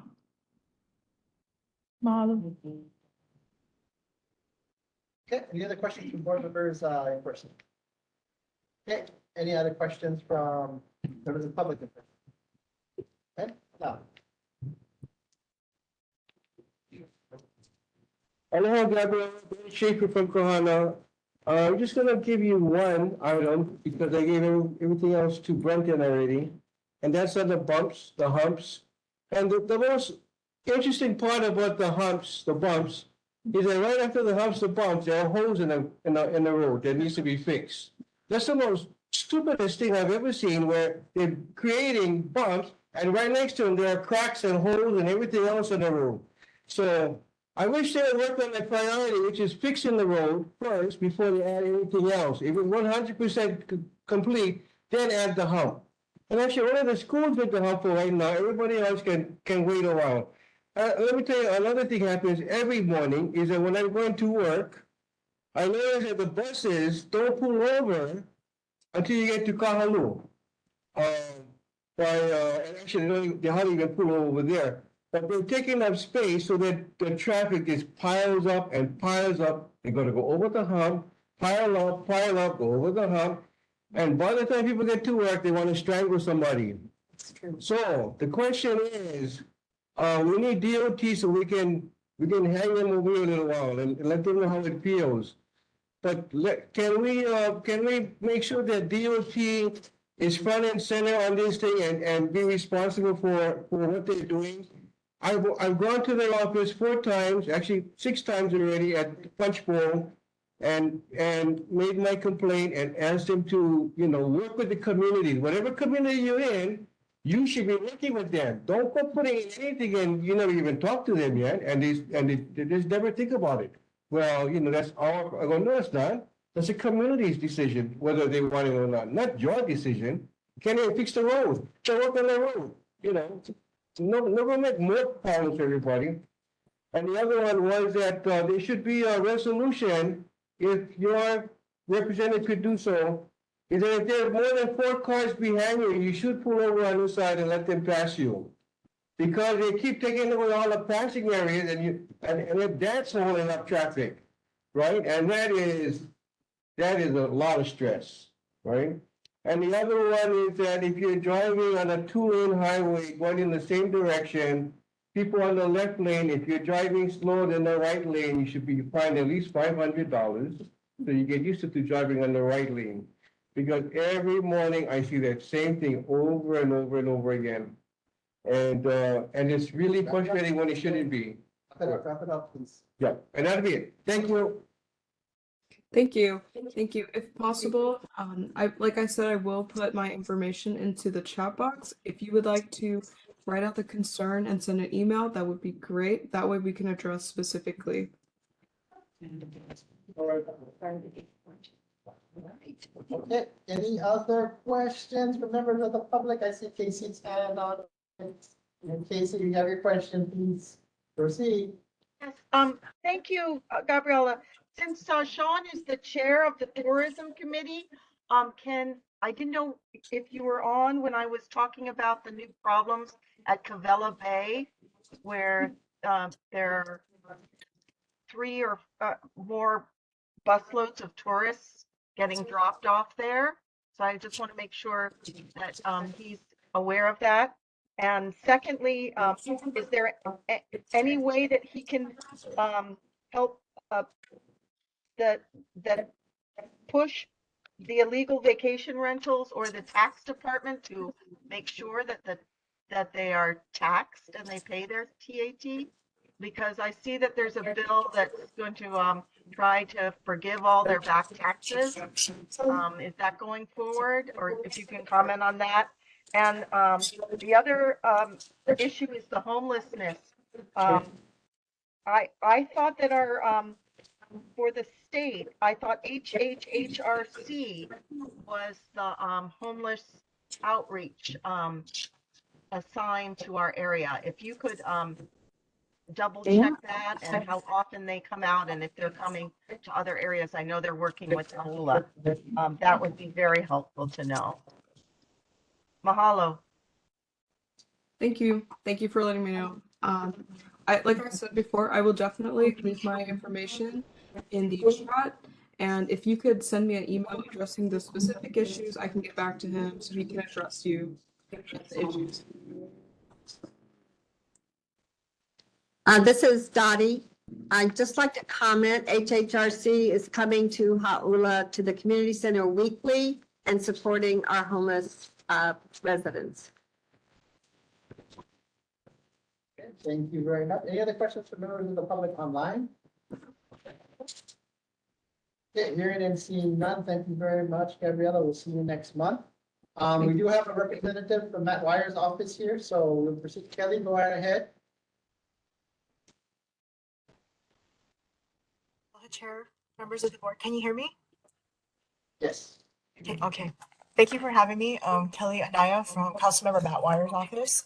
I actually don't have too much to report since Director Kashner did mention about the zoo, and so we support the zoo getting into the top 10 or hopefully the top spot. Please submit your vote. Also, I believe Ms. Dottie mentioned the FEMA representatives that were here. Councilmember Wire was in contact with them and he was able to meet with them. So he's very hopeful that we'll be able to get the grant writing taken care of and in line with what they're wanting us to conform to. Lastly, earlier today, we had a homeless info briefing in his Housing, Sustainability and Health Committee. I'll put a link in the chat if you want to go ahead and check it out. And you can also forward to 42.17 mark on the meeting, so in case you don't want to see the whole thing. Lastly, somebody earlier, I believe Catherine Heath, mentioned about the DPP and not having an address. Catherine, I did leave my email in the chat. If you email me, I can go ahead and look into that and see what the situation is.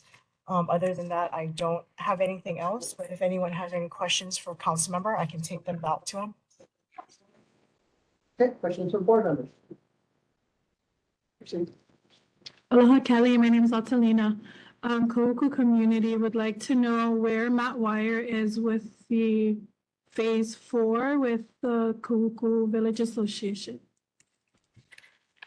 Okay, I'll have to look into that. I'm sorry, I did have one more report. I believe last month somebody had asked about the Kuku Village Association wanting to confirm their water allocation. BWS did respond and said that the water allocation for KVA is reserved for KVA single family developments, and the pool that's being developed at Kahuku District Park is not associated with the KVA project. So KVA's water is secured. But as far as phase 4, I'm not sure, so I will need to look into it and get back to you. Okay, thank you. Dottie? Hi, Kelly. This is Dottie. Hi. Hi. I just wanted to say publicly, thank you to Matt for meeting with us with FEMA, as well as sitting down with the managing director at the city. And the managing director, based on Matt's perseverance and ours, is working with us and have put money in the city budget towards our Resilience Hub building. So I just wanted to say thank you publicly for that. Thank you. Thank you for your support. Right, any other questions from board members in person? Okay, any questions for members of the public in person? Okay, right.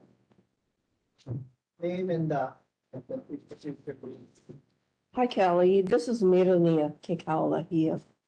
In regards to the public pool that's going to be in Kahuku, at our meeting with the mayor and some of the other members of the city council, we did not come to the agreement that the pool would be in the park below the school. That is to remain untouched. What we wanted is for the city and county to find another area and not to touch what little Maiden or field we have for the community. And this has been in the offing, a promise to the Kahuku community for 50 years. And so what I want to stress is, this is a question, can you please ask Mr. Weyer, the councilman, are they going to be building the pool on the park area? Because that's not what we've agreed to as a community. And neither has the city council, the mayor, and those who attended. They never said that. So this is the first time I'm hearing that this pool will be in where the park is right now. So could you ask him and clarify that, please? Thank you. Sure. No problem. I'm sorry, what was your name again? Mirania Kaula. Okay, thank you. Any other questions from members of, oh, we have a board member. Keller Miller. I just wanted to ask him that there's a clarification. When we approached this, I think it was a year ago, that the Kahuku should have a swimming pool, it was mainly because our children at the Kahuku High School did not have a pool to practice in because of they've been winning the championship but the one thing, because they were trying to use the BYU pool, which was not available, and one of the greatest things was to see that even if our kids didn't have a pool, they still won the state championship for water polo. So with that in mind, I'm not sure where they decided that they were gonna put the pool. For me, I thought it was gonna, if it's gonna be a public pool, then we need to ask again that it was mainly because we wanted this to be for our kids from Kahuku High School. It can be a public park, but it needs like, was saying, it needs to be in a place where everybody knows. I didn't know that it was gonna be a problem, that, the needs of our children who needs the swimming pool. And we made that request a long time ago, and hopefully that the senator will go and find out a little bit more information so the community will know exactly where the pool is going to be at. Thank you. Thank you. Any questions from members of the public in person?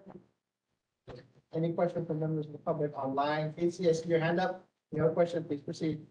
Yes, thank you. I'd asked before, because Matt is chair of the Social Services Committee, it looks to me like the city has no homeless outreach services or person for olauloa.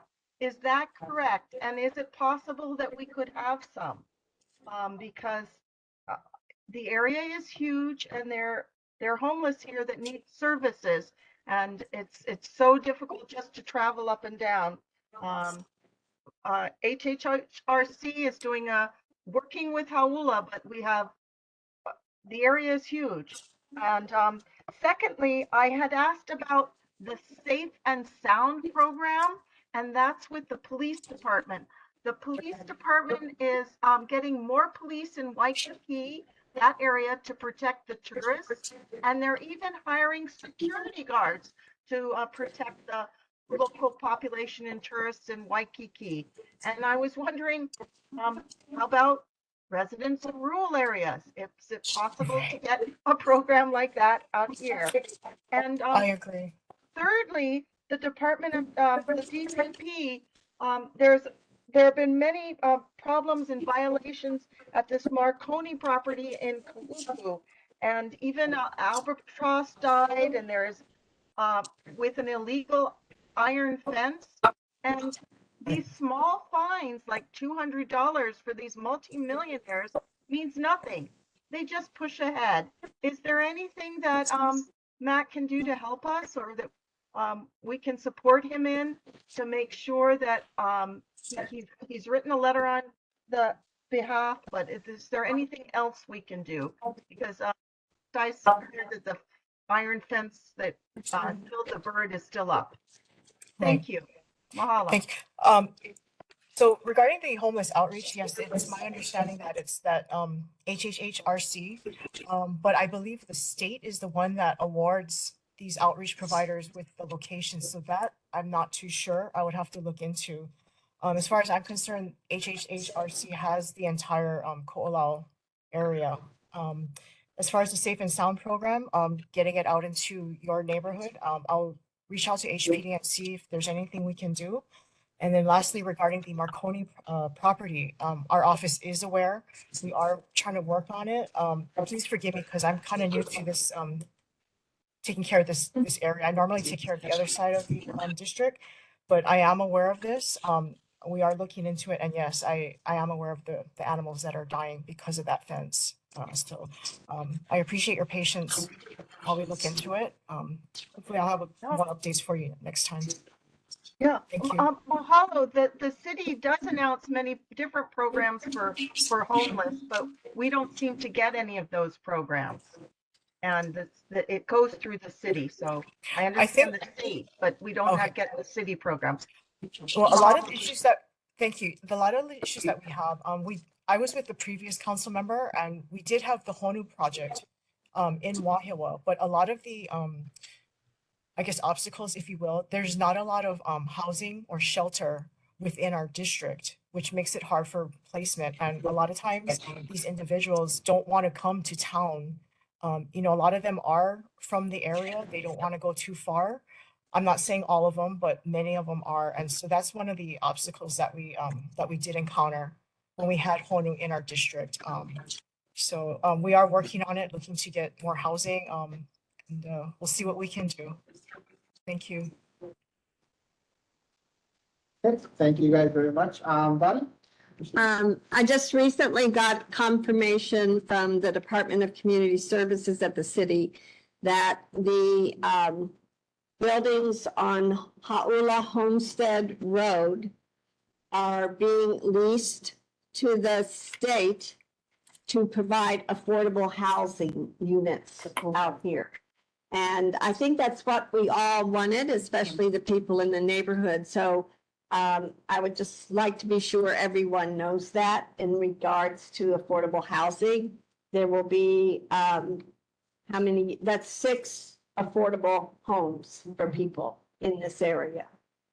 Thank you. Thank you very much. Any questions from members of the public online?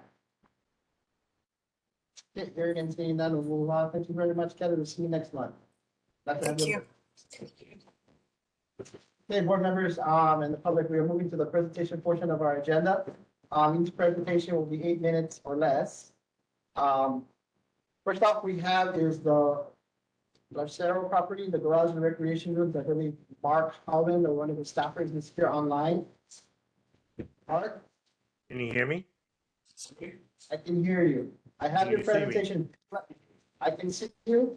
We can't see you. You can't see me, but I can see you. Would you like me to put up the presentation? Please, Or if are you gonna would, try and- because it's not working on the laptop again. Okay. And I can't load it from the iPad. The iPad's working. I can get sound and video on the iPad. I cannot get on the laptop. Okay, so we have Okay, so this is Lauracia. Yes. Yes, okay. Please proceed. So this is Henry Lauracia. He owns property 5 doors down from the Peaches, which is when you come down the Cam Highway, it's that first big entrance with cement. You can go left to the Zucco's, or you go up to Malakahana for the people there. So there's Henry, and then next is Linda Donaso. This is Henry's property. All he wanted to do was put it in a garage. It's technically an SMA minor for about $120,000 to put the garage in. And then he wanted to convert his downstairs sitting room into a pool table and a rec room. But because in the prior 2 years, DPP considers anything within the prior 2 years to be a cumulative effect. And he had built the house 2 years ago for $455,000, I believe. The amount of the garage building kicked it over into SMA major, which made him go through this process. And we've tried to go through no reflection on Pawnee whatsoever, but we asked in October, November, the agenda was full. December, you guys don't meet. In January, we had problems. So we're here in February, and I don't mind. I think the community needs to understand what's going on in different areas. Just like we presented for the Peaches up the street. We presented for the Zucco's 2 lots up the street. And we are presenting here for Henry. And then we understand that we're also working on Linda's next door. And these are CPR lots. If you can go to the next slide, Connie.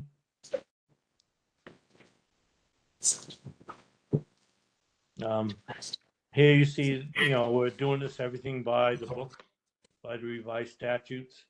So it's an occupied non-shoreline lot, because actually there's shoreline lots in between, but we still feel that the shoreline setback and the shoreline provisions need to apply. Because Bill 42 was signed on 23-4, he normally would have been eligible if he was just doing the garage to just go forward and not doing an EA and just go forward. Instead, because they're CPR lots, and I want to explain to the public the difference between CPR lots and normal fee simple lots. DPP does not recognize CPR lines. So we had to do this EA based on the entire 4 CPR units. I have to stop calling them lots. They're not lots. Realtors tell these people they're lots. They're not lots. You own a percentage of the ownership of the overall lot. You do not own that defined portion of the lot. DPP does not recognize CPR lines. So everything Henry does with his simple garage, with Adam Lee owns the 2 below. It's a 4-unit CPR subdivision. Adam Lee wants to reserve 2 5,000 square foot footprints on the 2 lowest CPR lots. So in the EA, those 2 5,000 square foot footprints on the bottom 2 have to be in Henry's EA process. So that's where we are right now. I've been an environmental consultant for over 50 years. We do it by the book. And so DPP's asked for us to be done. So we're not doing an SMA minor, we're doing SMA major. We're going through the EA process. This would be the draft approval.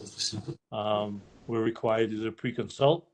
Technically, by law, we can say, well, the neighborhood board didn't hold this at our request in October within 60 days.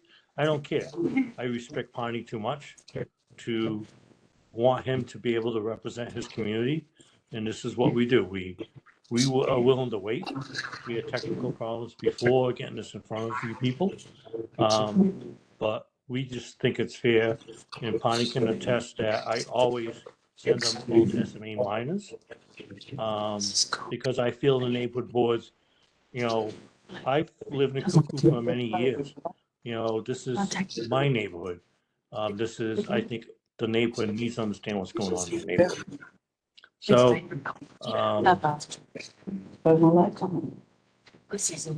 so that's the plot plan.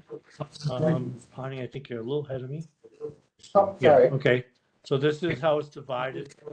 You see the 2 by the shoreline units 1 and 2. They're both built, and down below is 3 and 4. Not built yet. Those are the 5,000 square foot Adam Lee. It's cool. Malakahana LLC condo master. Environmental factors. Obviously, we go over the climate and climate change, the soil type. Most of this is listed with NRCS, and I am a registered soil scientist in many states. It's got jack sand pockets, but it's been disturbed and bothered over the years. So next one, Pawnee, would be the sea level rise. His garage work is outside the 3.2 sea level rise. Next one, Pawnee. So that is technically in our South Street of Malakahana right there. So that's just soils. Next one after that, that's the sea level rise right there. So as you can see with the red dot, that's the red balloon. That's the proposed work area. Obviously, all that section is in the next slide. All the sections in the SMA, special management area. So which prompts us doing this. It does not qualify under 343, but does qualify under section 205 for shoreline setbacks. So that's why you go through the EA process. Next slide. The erosion rate, UH does this. I'm not in total agreement with it, but I'm a little bit in agreement with it. We did all of West Maui's 50 reefs. We found 25% of them. The shoreline erosion rate wasn't quite right, but this is something that we live with, and we're more than willing to live with it. But in this case, there's a small loss of about 0.01 feet per year, which means by 2000, there's about a 0.7 foot change, almost no change. So essentially, you can call this a no change shoreline. I don't necessarily agree. I think the University of Hawaii does not recognize that beaches go out and they come in. They basically make a judgment that this one goes out and this one comes in. I think they need to revise their philosophy a little bit. They go both in and out. And so that shoreline changes and mitigations for them adhere to that. Next slide.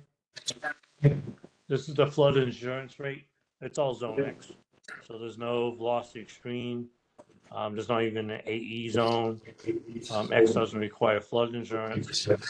So his garage, you know, if anyone's ever been to Malakahani, you know, there's a very steep bank and everything's pretty high up.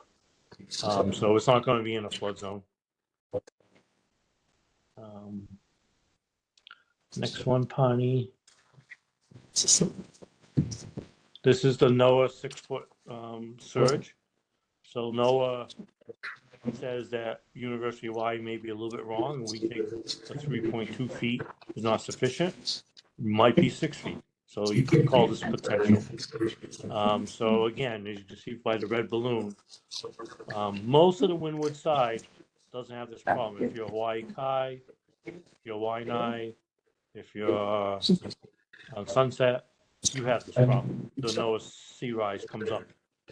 But in this case, most of the Li'i and Malakahana, Kuhuku, they have pretty high coastal banks. So the NOAA sea surge does not come up. Next slide. This is hurricane surge. Go back to it online. Okay, so as you can see here, it's a little circle, and I'm sorry they don't show up too well. This is graphics pulled off a DPP site, and it's the best we can enhance them. But in category 1 and 2 and 3, the site's pretty good. Everybody on Oahu on a shoreline in category 4 is going to have a problem. So as you can see, I think he's showing 2 right now. See the little circle just above the park. Again, 2, the hurricane surge map does not show. And again, it shows for 3 and 4, everybody has a problem. So it's just a typical situation, I guess. I'm a wetlands and wildlife biologist. So we're in U.S. Fish and Wildlife or Land and Natural Resources. We do all of DARPA's Division of Forestry and Wildlife's Nahili Trail Rehab EAs. When either one of them come back and say, yes, you don't have endangered species on the site, but can you pay attention to it? We do. So we make sure that in the EAs, we put the provisions in of what's done for water birds, sea turtles, any of the species. Make sure dark sky provisions. One of our clients is Cheryl Stewart in Kailua. She's the head of the dark sky committee, and she gives us a lot of provisions. They make sure they're put in. So that's basically a brief thing. Your board's been given the entire 400, 500, 600-page EDD, environmental disclosure document, that details this to much more level of this.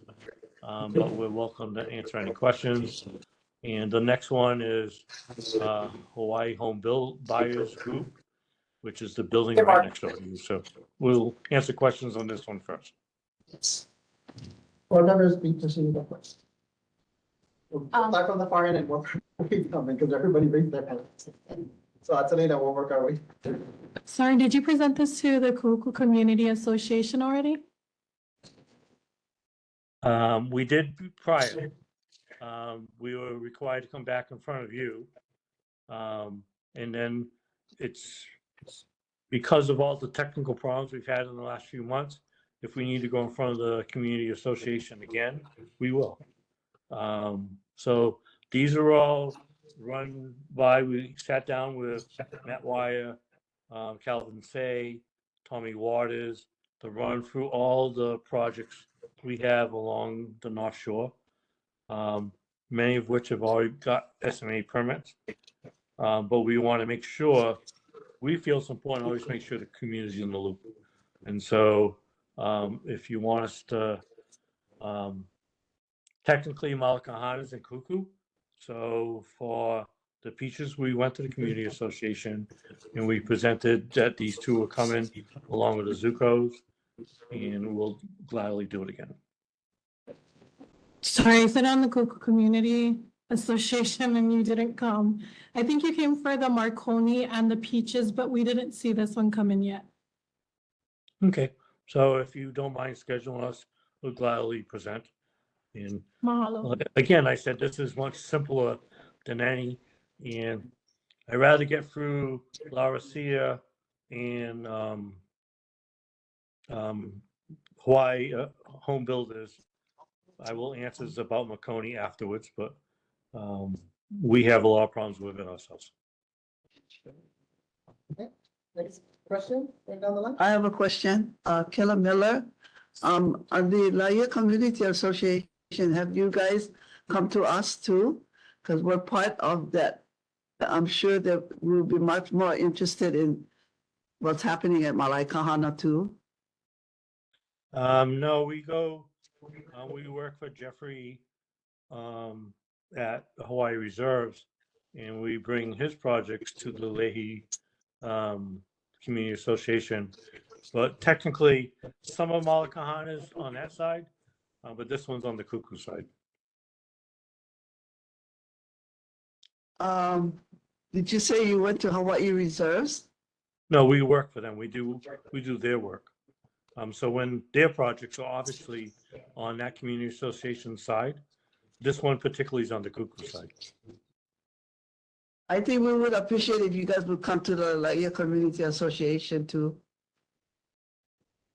Yeah, we'll gladly send the documentation so that you have a copy. We traditionally do this with all neighborhood boards, and like Stanley May at Sunset Community Association, we send him everything. We'll gladly send the documentation. You can take a look at it. I have a quick question for Pane. Actually, Pane, do we have the environmental disclosure document for this one? We have whatever they've sent us. Okay. Mark, are you sure that you shared with us the environmental disclosure document for this one? I did read the environmental disclosure document for the one here on Kukuna, but I didn't see anything other than this presentation for the La Rocia.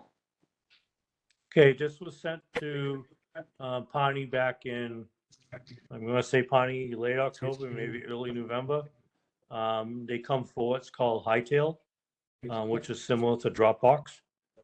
So these files for EDDs are 500-600 pages long, and there's a link that he can pass on. We'll gladly send it again. But they We'll take a look at that.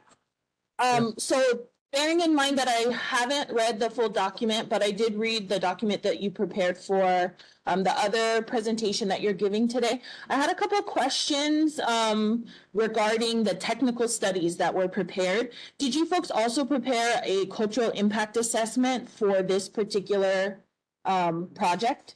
Yes. The cultural impact assessment, did it include any consultation with Kama'aina informants or longtime residents? No, because in the draft, you don't do that. Cultural impact assessment is supposed to be what they call a living document. So what you do in the draft is you present the cultural impact assessment, then you go back to OHA, Waimea Valley, Buddy Krabby, different people in the neighborhood. And then as you move to the final, you do the consultation part, and then SHPD will not even review any EAs, whether they're draft or final. They will not review it until you submit to the SMA permit stage. So that's why cultural impact assessments, people have to understand, they're kind of like living documents. They keep progressing. And then I've already talked to the Waianae board. I've talked to Waikai. I've talked to the North Shore Neighborhood Board. I think it's real unfair that DPP asks your boards to review these things before you get down the road. They're insisting on this pre-consult stage.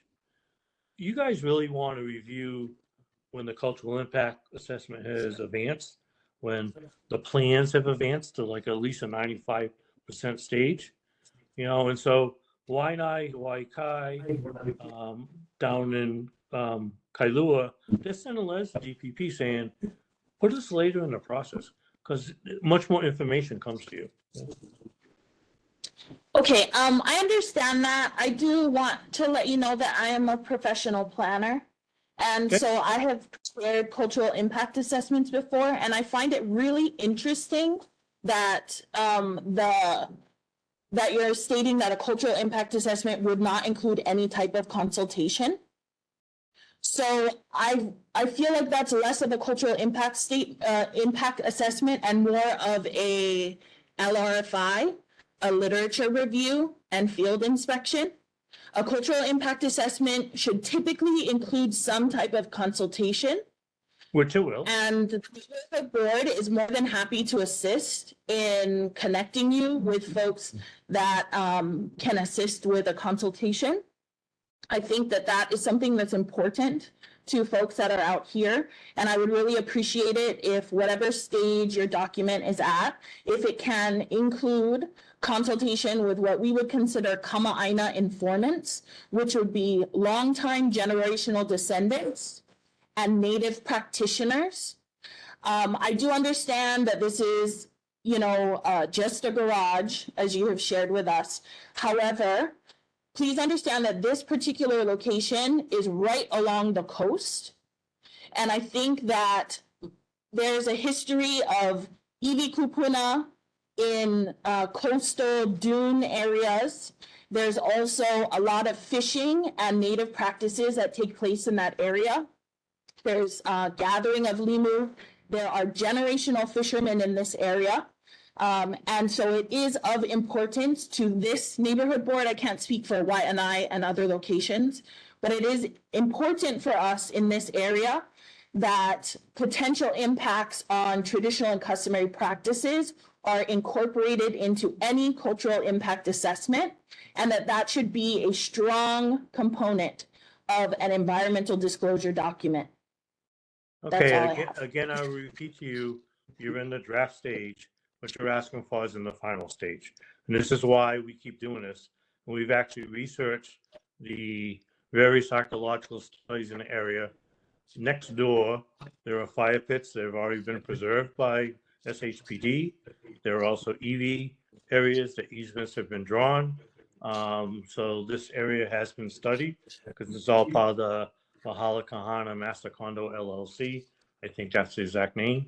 And so this is why I have a problem with it being brought to you now, because maybe you do the cultural impact assessment right in the beginning. To me, cultural impact assessments should be a living document. And so if Buddy at Waimea Valley says maybe you should go talk to this person, if OHA comes back and says to us, maybe you should do that person. If you, at your board, as you say, please shoot me, Connie has my email, please shoot me someone we should talk to. We would gladly do it because we want to advance it to the final and then also to SMA. And when it goes to SMA, that's when Susan Lebo will take a look at it. She will not take a look at it right now. Yes, Lily, did what you tried to with Do you have another question or shall we move on? move on. Yeah, Next by your son, they want to know the professional. Sure, I'll do that in the chat box. So I did look, this is for the board's awareness, I did look at the documentation, didn't come in August, that was for the original project, right? We didn't recall. Even August, it was sent over to our, so she, yeah, I see the email that was forwarded to her. It's supposed to go into our Dropbox, so I don't know why it's not in there, but. Okay, I'll take a look Yeah, it at it. doesn't go to Dropbox. We use Hightail. Dropbox doesn't work too well. Just like, kind of like this Mark, WebEx doesn't work well either. Yeah. Mark, yeah, no, this is just internal stuff. We have a Google Doc form where we dump all of our stuff for the public, so don't worry about it. But it was there, we'll take care of it. Well, let's move on for questions. Board members, any more questions? So I did have a question. This is Rebecca Carlson. I'm concerned because you're constructing so close to the beach and, you know, this might be in your very lengthy environmental disclosure document, but what do you do to prevent runoff as you'll be disturbing ground and also probably storing construction materials on the site so that we don't get anything into the ocean, into the water as you're doing this project? So the EDD includes a erosion and sediment control plan. I'm the EPA award winner for erosion control and stormwater mitigation. So we take those very seriously. I stopped the erosion at the Cuckoo training area for my years when I was in charge as the ITEM coordinator. So if you read the EDD, you can see the being put in place. And keep in mind, this garage is marker of the existing house, which is also marker of the shoreline. So the garage, the house is in between the shoreline and the garage. Thank you. You're welcome. Any questions from the community members in person? Please come up to the front.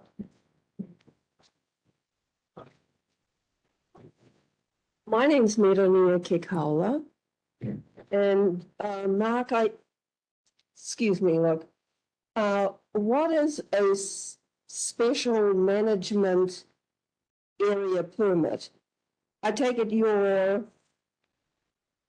wanting to acquire the permit through this process, am I correct? Yes, SMAs are called special management area. So they're the areas that the state and the city council have designated as areas of special environmental concern, mainly dealing with the shoreline or endangered species and threatened species. So unlike a normal environmental assessment for, say, you're across the street at Gunstock Ranch, they're not in an SMA. So there's not particular emphasis on environmental impacts to the shoreline or species. So when you're at SMA, Okay. there's an extra layer of permits. Okay, and that's great. And now I'm just because I'm a newbie at this, you know, the permit process. I'm an oldie at it, so I still don't know that much. I'm still learning. So, Okay, so I'm glad you've cleared that up for me. And so the next stage then is to write up the environmental impact statement as well as the dealing with the EV, you know, the cultural aspect of it. And yeah, so aside- it's not actually an environmental impact statement. That's much advanced. It's usually for commercial properties. This is an environmental assessment, and it has two stages: draft and final. So all the impact we get from you right now, and cultural and everything, goes into the final. That'll be the next stage written up, and after that, it goes to an SMA. So after the cultural aspect of it, then you will get your documents and applications and then go to the community associations. Is that correct? Yeah, that's what we usually do. We did that for the peaches and stuff. Yeah. Okay, I see. Well, thank you for that. I just wanted to clear that up. Yeah. Thank you. It's just unfortunate that because of holidays and technical difficulties, this is kind of dragged on. We're still in the draft. And Okay, I we'll go guess on to the next over the item. 3 or 4 months, we've got a lot more information. It has just what you guys gave us tonight. So we take everything in. You know, we very much appreciate the lady that talked about the cultural impact assessment. Send us someone to talk to. We'd gladly talk to them, yeah. Because that makes the final so much better, you know? Thank you, Mark. We'll go on to our next question from you. Hello, Mark. Ben Schaefer from Kahana. Hey, I have a question. On your garage recreation room, are you grubbing new area or are you just replacing what you have with the garage? Or vice The garage versa? goes over an existing paved area. So are you grubbing anything out? Are you taking away something and then? No, there's no cementing? grubbing. It's the existing paved area, and the rec room is inside the existing dwelling. Okay, It's so just nothing is. downstairs. They're just changing the layout. Yeah. Thank you. Mahalo. Yeah. Mahalo. Okay, we're back to the board member, possibly go ahead. Oh, Mike, it's Atsumo again. I'm so sorry. So the only reason that we're really concerned about this moving forward is because you've come to us before about Marconi, and right now there's a lot of violations with Marconi, cultural as well as environmental, endangering our birds and wildlife there. So I just want to let you know that we want to make sure that everything is wholly moving forward and that we're protecting and being aware of cultural and environmental impacts. Mahalo.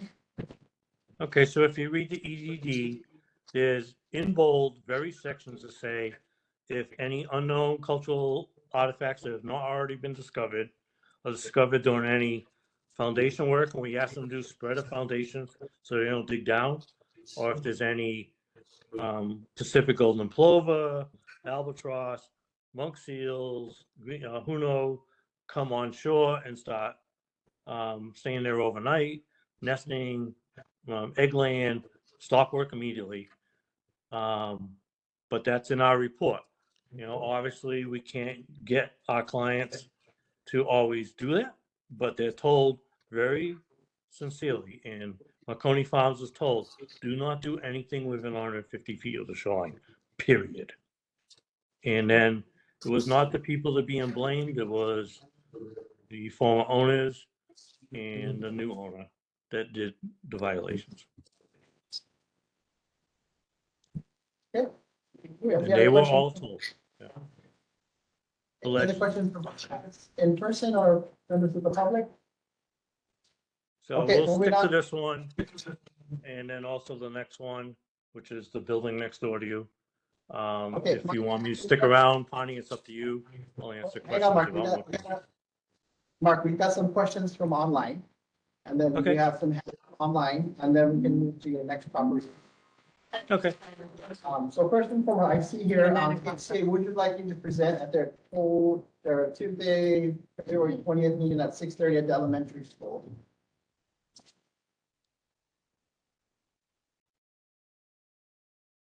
I'm not sure what that means. The ACA would like me to present at their upcoming meeting on Tuesday, the 20th at 6:30 PM at the elementary school cafeteria. Okay, who's elementary school? Cuckoo? ACA. Yeah, I have the 21st with some board. 20th. Say the Yeah, the 20th. 20th.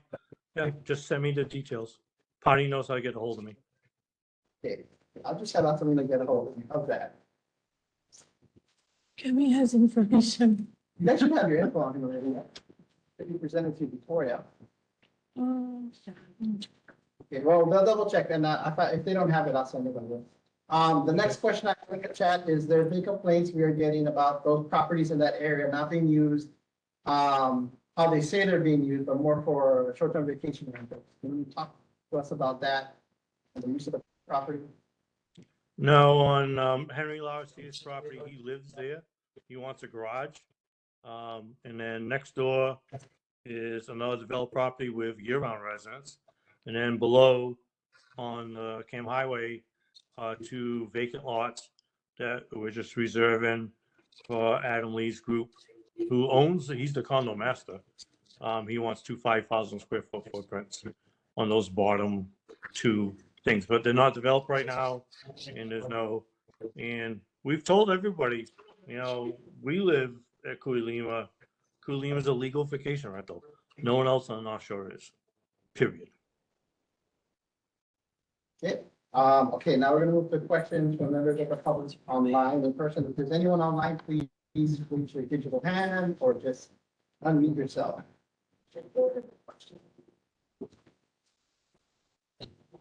Okay, I don't see any online. Covered everything in the chat.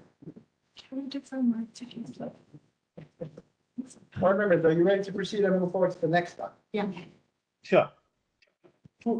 You clarified 7 minutes presentation limit, that's our. Yeah, Mark, you gotta keep it down to 7, man.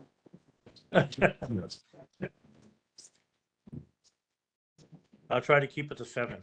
This one should be easier. Okay. All of you are meeting right now next door to that building. So this is Hawaii Home Builders Group. This is Dodge and Egger, who are local community members. They bought this building. They want to rehab it. Again, the next slide is just the actions we take, the TMK number. They basically want to repair it and put an internal ADU. So if the family, they probably plan on selling again to a local family, and the ADU will be for, again, local families, not for rentals. It's a 23-4 ordinance because the shoreline setback is across the street at the park. You can see the plot map right next to you guys. The shoreline setback is across the street. The project cost is estimated at $700,000. The environmental factors are basically the microclimate. They're not going to change anything by what they do with just a renovation. The soils are not Jacket sands across the street is, but it changes as we cross the street. Again, the standard provision for SHPD of any cultural artifacts discovered during things like foundation borings for structural strength or anything, work immediately stops. Also, if any endangered species wander on the site, work immediately stops. Most of this section is in HOLA is in the 3.2 sea level rise. So that's one of the reasons why the development will be elevated. It is in the special management area, as you can see on the next page. So that's why they have to go through the permit process. The next page is the erosion rate. It's a small loss.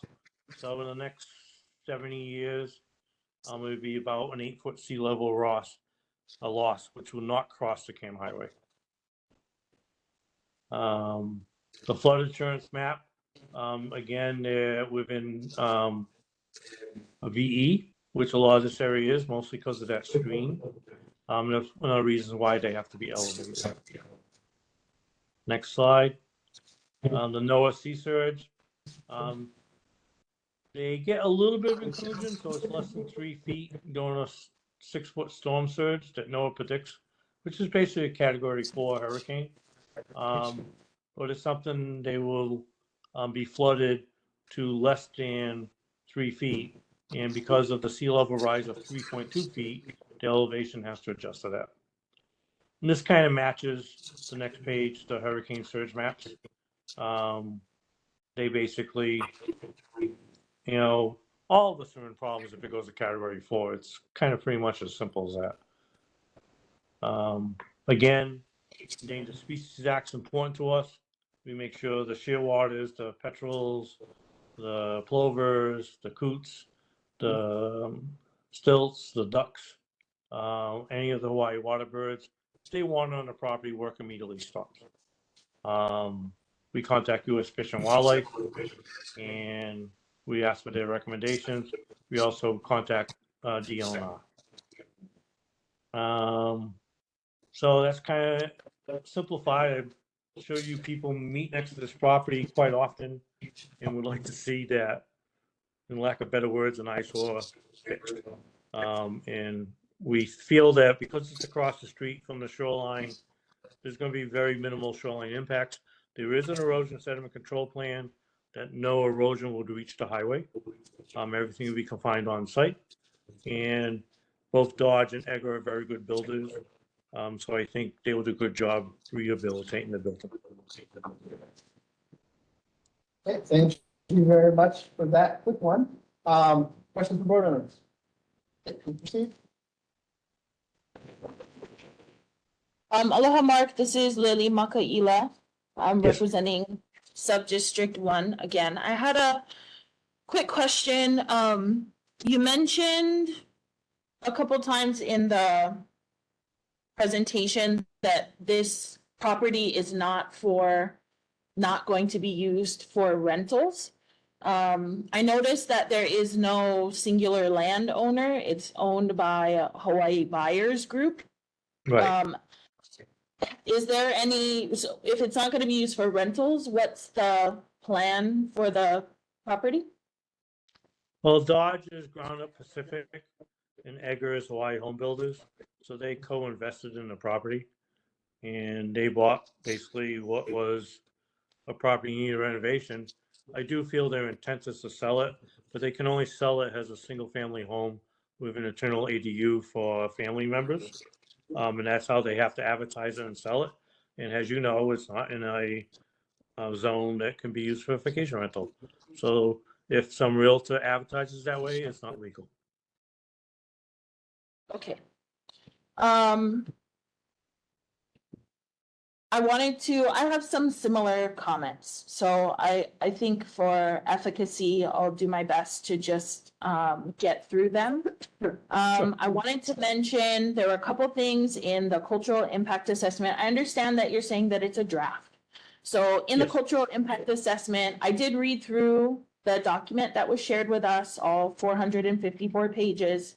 There are some I pretty hope I didn't significant. put you to sleep. There are some references, some errors in the document that I would appreciate if you folks could look at. There are references to Haleiwa Ahupua'a that should be to Hau'ula Ahupua'a. There are references to Kailua Bay that should actually be to the bay that's just offshore. I understand the nature of the industry that we do a lot of copying and pasting and plugging in for different documents, but I think we would appreciate it if those could be addressed. I also have a comment about the cultural impact assessment specifically. In the document, you mentioned that the preparer is conversant in Olelo, Hawaii, but that is not evident from the document that I read. And I don't mean that to be in a rude way, but I do want to mention that there are a lot of inconsistencies in the spelling of the document. Sometimes it uses diacriticals, sometimes it doesn't use diacriticals.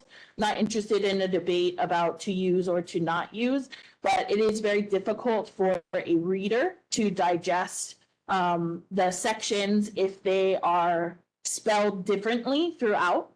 And so if that could be earmarked as something to revise. And then I also wanted to point out, I guess from our previous conversation about what is and is not a cultural impact assessment. So on the state ERP website, they actually have guidance that was approved by the Environmental Council in 1997 for what a cultural impact assessment is. And it specifically discusses that a cultural impact assessment, one of the first components should include, the first of the 6 components, should include consultation with informants of the space. And so I understand that you've taken a different stance on that, but it's my understanding from the guidance given by the Environmental Council that a cultural impact assessment is first and foremost filled with interviews and consultation with what I consider to be Kama'aina informants or longtime residents of the area, knowledgeable cultural practitioners, that type of thing. And so I understand if we disagree on this point, but I would direct you to the ERP website where they have a link to that document that specifically gives guidance from the state on the components of a cultural impact assessment.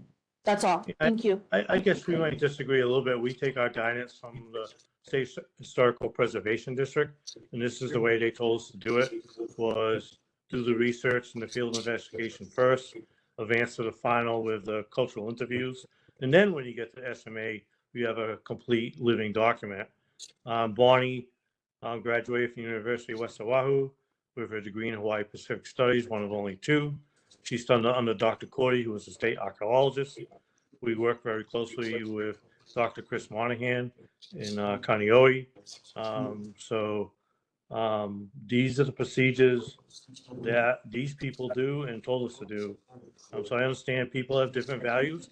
And like I said, I have a different value of why am I even in front of you right now until we've gone through all these stages. Mark, You Mark, should Mark, be I want- reviewing stuff later on, yeah? Mark, I'm gonna cut you off right there. Okay. Let's not go down that route. Do we have any other questions from board members? Okay, do we have any questions from members of the public in person? Some for it? Melania Kikaula again. Mark, in regards to this whole property, do you know what's across the road, Mackay side? of this Yes, that's property? that's an EDD, and there's been studies done on that side. As you know, in a permit, it's a subject property. Okay, I'm glad you know We do what's document on it, this budding, side. but, you know.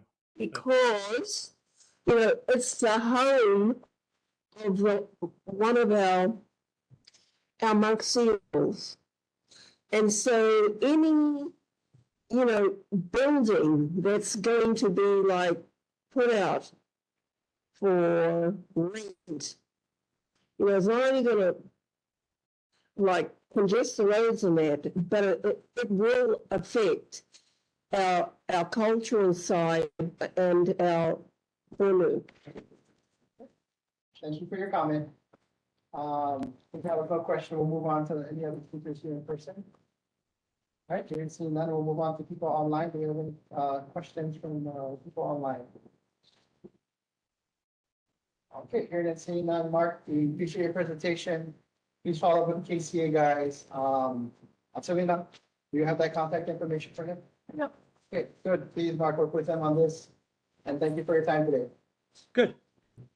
Do you need me for anything else, or you all set? We are all set. Thank you so much. We're gonna move on to our next presentation. Thank you. All right, thank you, Bonnie. Okay. Thank you. Okay, moving on in the agenda.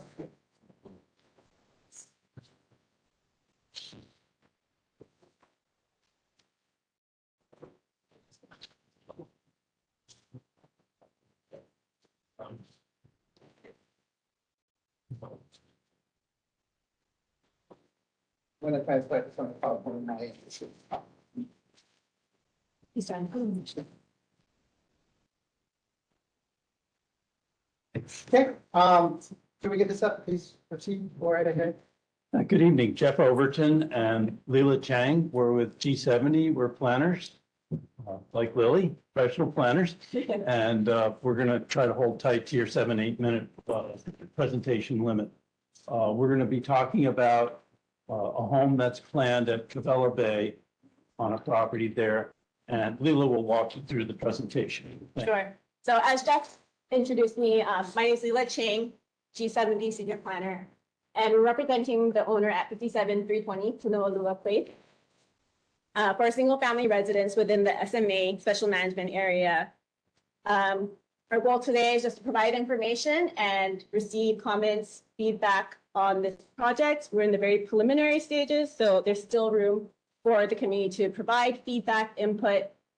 Other than this meeting, you can also participate during the DPP public hearing process and during the city council review as well. Next slide. So just to give you some context, that's Cavella Bay right there. And then the red boundary there is our project parcel. As you can see, it's a shoreline lot and it's on the southwest edge of that peninsula. Next slide. The owner of the property is Mr. Scott Blum. The TMK number is listed there. And the area of the land is about 1/2 acre in the R5 residential zoning district, West Cavella Bay Community Association. So you guys can see in the blue hatched area, that's the special management area or SMA. It starts from the coastline, it goes all the way across the Kabima Highway. And then our project parcel, as you can see, is entirely within the SMA. So according to the SMA, any development within that area requires we come before the neighborhood board, submit the application for the SMA permit before we can obtain any building permits.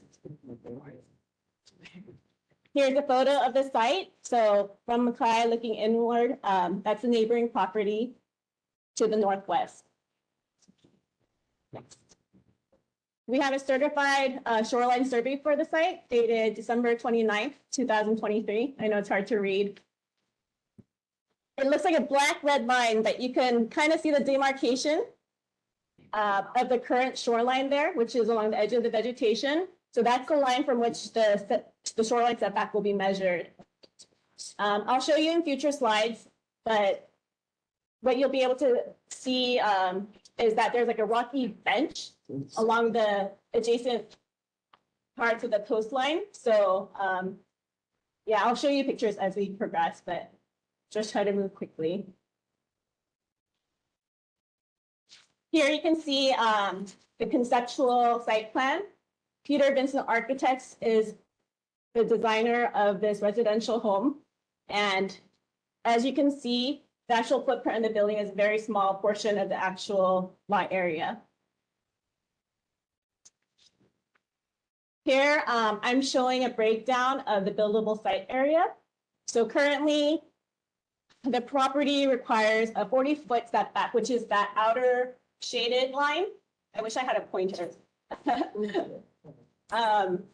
The inner portion is a 60-foot shoreback setback line. So again, currently there's a 40 foot from the shoreline setback, but starting July of this year, the 60-foot setback is going to take effect. The owner is opting to go by the more restrictive standard, even though he could apply under the 40-foot.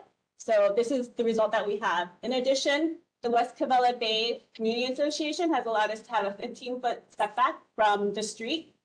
According to the LUO, it's a 10-foot setback. So again, we're going by the more restrictive, constraint. All in all, the development is keeping within these bounds. And you can see on the upcoming slides I'll show on the sea level rise and erosion projections that this particular property is not that vulnerable to either sea level rise or loss of beach through erosion. Here, what I show is the vertical building envelope. So the very bottom line is mean sea level. The ground level starts about 8.5 feet, which is where the finished floor elevation will be for the bottom floor. And then the habitable space will start on the second floor. So the main living areas are all on the second floor, and it's all within the maximum height limit for the area. Next slide. So here, what I have is the Pacific Ocean's observation system, PACIOS, erosion and sea level rise models. So the blue is showing what the annual high wave flooding is for the 3.2 foot sea level rise scenario. And then the green line is edge of vegetation, and the red line is a 3.2 foot scenario again. I wish I had a highlight, but you can see a little arrow coming out from the property, and that's actually what the coastline there looks like.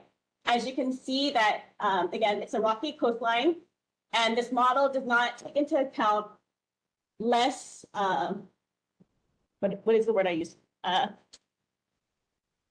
Less erodible materials like coastal shorelines or mixed rocky soil substrates. So all in all, the reason why there's no red line and green line there is because the model does not account for that. There's no erosion on the site. I can't say there's not erosion, but again, it's different. It's not variable with sand. And again, the model does not show for that kind of erosion. It would have to be in a very extreme weather event for it to, again, show that kind of erosion.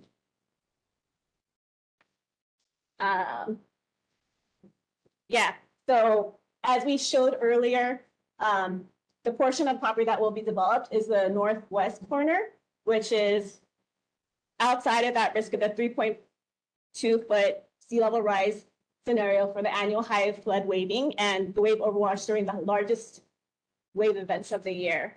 The single family residence is, one back. Yeah, the single family residence is 2,500 square feet. The main living portion, which is the upper floor, will be about 1,581 square feet. 2 bedrooms, 2.5 bath. The ground floor elevation again starts at 8.5 feet in sea level, the upper floor at 18 feet. The lot coverage is 6% of the site, and I'll skip those because I'm about to show you the floor plans. So as you can see, this is the main upper level. It's a combined kitchen, living concept, open concept that they call the great room, looking out the lanai, Makai, and then the bedrooms, the 2 bedrooms are out in the rear with another lanai on the side. The next slide shows the lower floor, which is the lanai, garage, entryway into the foyer, and then storage space. Here, we just have some perspective views of this space. The upper one is just an aerial view down from Favela Bay. And then the one at the bottom shows what the view would look like from Olauloa Place. As we mentioned before, Cedar Vincent Architects are the designers of this site. And this is really a beautiful modern take on a plantation style architecture. The scale of the home is fitting with the neighborhood, and this owner was intentional in making the style of the home match the character of the neighborhood. We took a conservative approach with the shoreline setback. And again, we're just trying to meet the current feel and look of the neighborhood. Summary, we're being consistent with the SMA objectives. We'll have no effect on coastal recreation or public access. Well, the project will not alter beach or adjacent waters nor cultural resources. There are no issues with solid or liquid waste disposal. We'll be utilizing best management practices, BMPs, to minimize soil runoff and protect water quality. To the extent possible, we're going to try to use native plants to not disturb the ecology of the area. And again, views from Kamehameha Highway will not be affected. And our studies have not identified any potential indirect or cumulative impacts. Overall, the development is consistent with state and city and county plans and policies. Okay. Time? Yes. So we'll open up for any questions, but on our last slide, we're also leaving our project email Favela Bay at g70.design if anyone wants to email us questions after today. But I'll just go ahead and just thank you for all your dedication and being here every month for this long. Questions from board members? Go ahead. Thank you for your presentation. I appreciate that you have so many graphics and that you address shoreline setbacks and the surveys. I think one question that I had is, I see on here kind of the outline for special management area use permit and what the next stages will be. Are you able to share anything more about the DPP public hearing? Sure. And the reason why I ask is because as board members, we're gonna wanna make sure that we spread the word Right. to make sure that folks can participate. So any information that you might know now would be super appreciated. And also any way that we can ensure that we're informed and have a proper time to notify our constituents. Most definitely. Sorry if I skipped over that slide. So, yeah, just running through that slide real quick. Our neighborhood board presentation, we're before you now. We will be submitting our DPP application later this month, and then they have 45 to 60 days to hold a public hearing after they deem our application complete. So when that happens, we can definitely notify Pane or whoever is the appropriate person when that public hearing is scheduled. After that, the DPP will provide their staff report to City Council, and then City Council will have their procedures as well, so that any members of the public can also share during that time during their proceedings. Thank you. Also wondering about, for this permit application, what technical studies have you folks had to prepare as a part of it?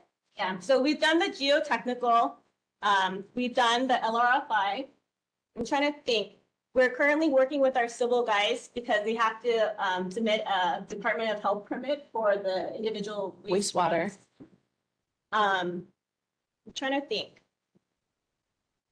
Am I missing? Few studies and, Right. And all that, but it's a half-acre urbanized parcel that's in a neighborhood that's already built up, so we're just trying to fit in with the character there. And we met, again, some of the neighbors today who know the owner. The owner has built homes in or lived in Cabela before, so they appreciate his approach to this new project.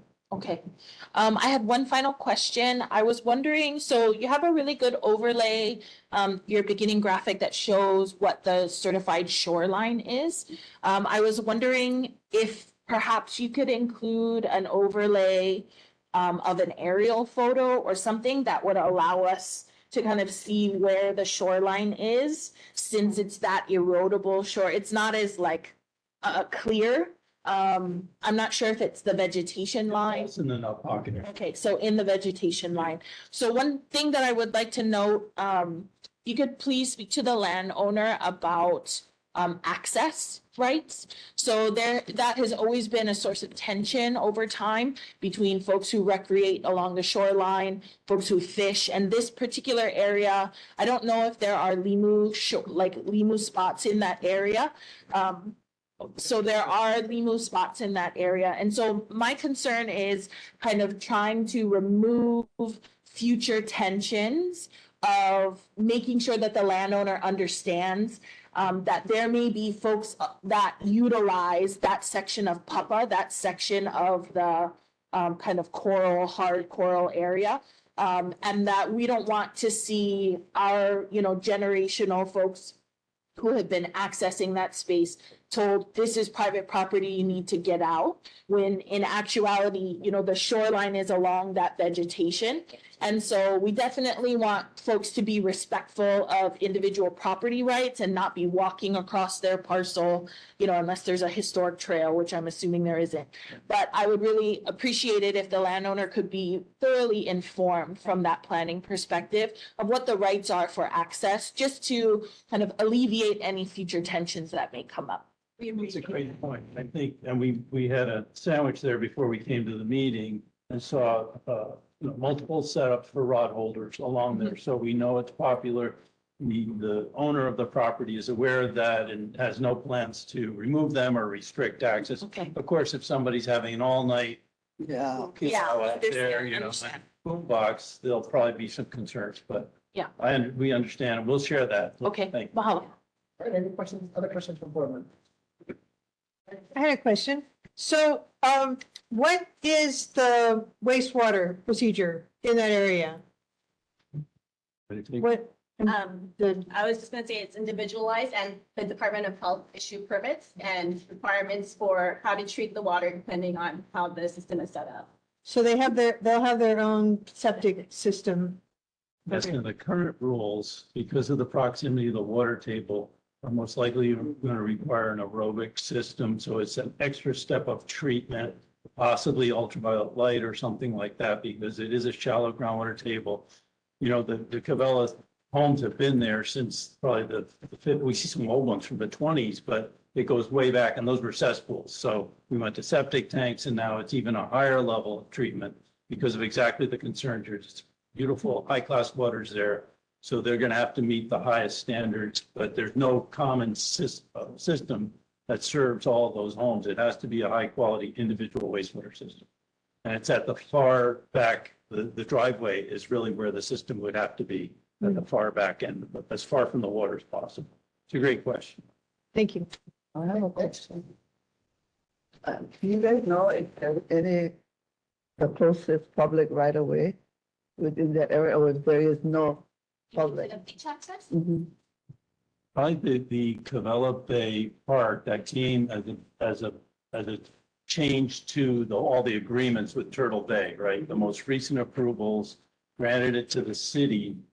Otherwise, it's a private association, which does not, from what I understand. So of course you have right of way along the shoreline, passable, and as Lily was pointing out, for access. So I think that's going to be the closest point. When I surf at Cavella Bay, I have to park out by the fruit stand, cross through the brush, paddle out there and hope I survive and make it back to but it's quite an effort. Yeah. Public. Okay, any other questions from board members? Okay, any questions from members of the public in person? Real fast. Yes. Okay, yeah, 57, 3. Yeah, just the error. Yeah. That's different. This one, okay. Because I tried looking it up on the XMD, but And it's initial. Sorry. Wrong one. Okay, any questions from member? Yep, go ahead, Ben. Hello, Ben Schaefer from another question, on the property, that's a brand new house, you said, right? Okay, so is it replacing another house? Brand new, brand new, brand new, brand new. Now, all the areas that you're clearing out, clearing, grubbing, setting the foundation and whatnot, nothing has been done yet, right? Because you're still in the permitting process, but let's say you find EV over there, what's the procedure? We would have to follow all the laws that the state has in place. That's why we hired ASM affiliates to do this study, this literature review field inspection. It is a very old coral substrate. So most places on the property, you're hitting it very hard to dig. There's a couple places where historically some fill has been placed. So we would have to, of course, follow all the procedures, notification, stop work. Ship to you and all that And stuff. follow up with all the process with ship. Okay, and then the other one was, everybody's going to, mandatory septic now, and anything on the beach is gonna be even a higher, a higher classification. But we also know that eventually all the cesspools are gonna be going up, gonna be gone, right? And it has to be gone. But I'm glad you got to moving forward now. Any questions from members of the public in person? All right, we'll go to members of the public online. Okay, hearing and seeing none. Thank you very much for the presentation, for the Thank you. questions. Thank you. I really appreciate your guys' time and dedication. We're respectfully bowing out. I have a 10-month-old at home, and it's my first time leaving him this long. So Very much. thank you so much. Time, the argument is 9:30, so, do I have a recommendation to defer the rest of the agenda to next month? I'll make a recommendation. I make a motion. Motion, okay, Second. okay. Any objections? Just, can we make one announcement? Sure. Okay, in Hau'ula, this Saturday, there will be a, emergency preparedness, survey in Hau'ula. It's door to door, and it's going to be from 9 to 11:30. And we're going to try to reach all the homes in Hau'ula. This is something that helps us prepare as a community. We've been doing this since 2016. We do it every couple of years to update our survey. And it helps us identify especially vulnerable homes or people and identify resources for after an emergency or during a disaster. So we hope that everyone will participate. And if anyone is available, we have 40 BYU students who have volunteered to do this survey. Typically, BYU has been the group that has stood up to do that. We dress them up in yellow T-shirts so everybody sees them and knows them. And we've never had anybody shut their door to these students. It works really, really well, and we get great data. So we are driving them around. We need about 10 cars total to do that because it's such a big group. We put them into teams of 2 and we watch over them. We drop them off and kind of watch them as they make their journey around the neighborhood. So if anybody has a little time tomorrow morning, we need a couple more drivers. That would be great. And just let me know. I'm Dottie, and just give me a call. But we feed them afterwards. We bring them back here. They have pizza and drinks and then go back to school. So Saturday morning. nuts. I have one. Saturday morning, February 10th. They'll be in the neighborhoods between 9 and 11:30. Ready. Okay, February 9th, tomorrow at 10 a.m. at Kapalama Holly, 925 Dillingham Boulevard, they're having the Department of Human Services Homeless Program Office provide housing household. They're thinking about using that property, Hula Homestead Road, as a homeless facility. And tomorrow is the hearing or the meeting, whatever they're having. That was in the paper last month. What department at the state? The State Department of Human Services Homeless Program Office provide housing for households earning 50% or less. Property is located at 5483, that property on the corner by corner 13. Before corner 13, and it's part of the homeless thing. So I wanted to let you folks know because I asked some other people to go check it out who are homeless, who need someplace to go. And so you might as well tell your people too. Yeah. Well, what they have told us is it's going to be affordable housing, Well, which is a little different possibly. yeah, so this one says, could be either one. It says houseless. Okay, thank you. Thank you, Ben. All right, any other announcements? If not, we are adjourned. Thank you. Good night. Thank you. It was the longest meeting we've ever. No, it's not.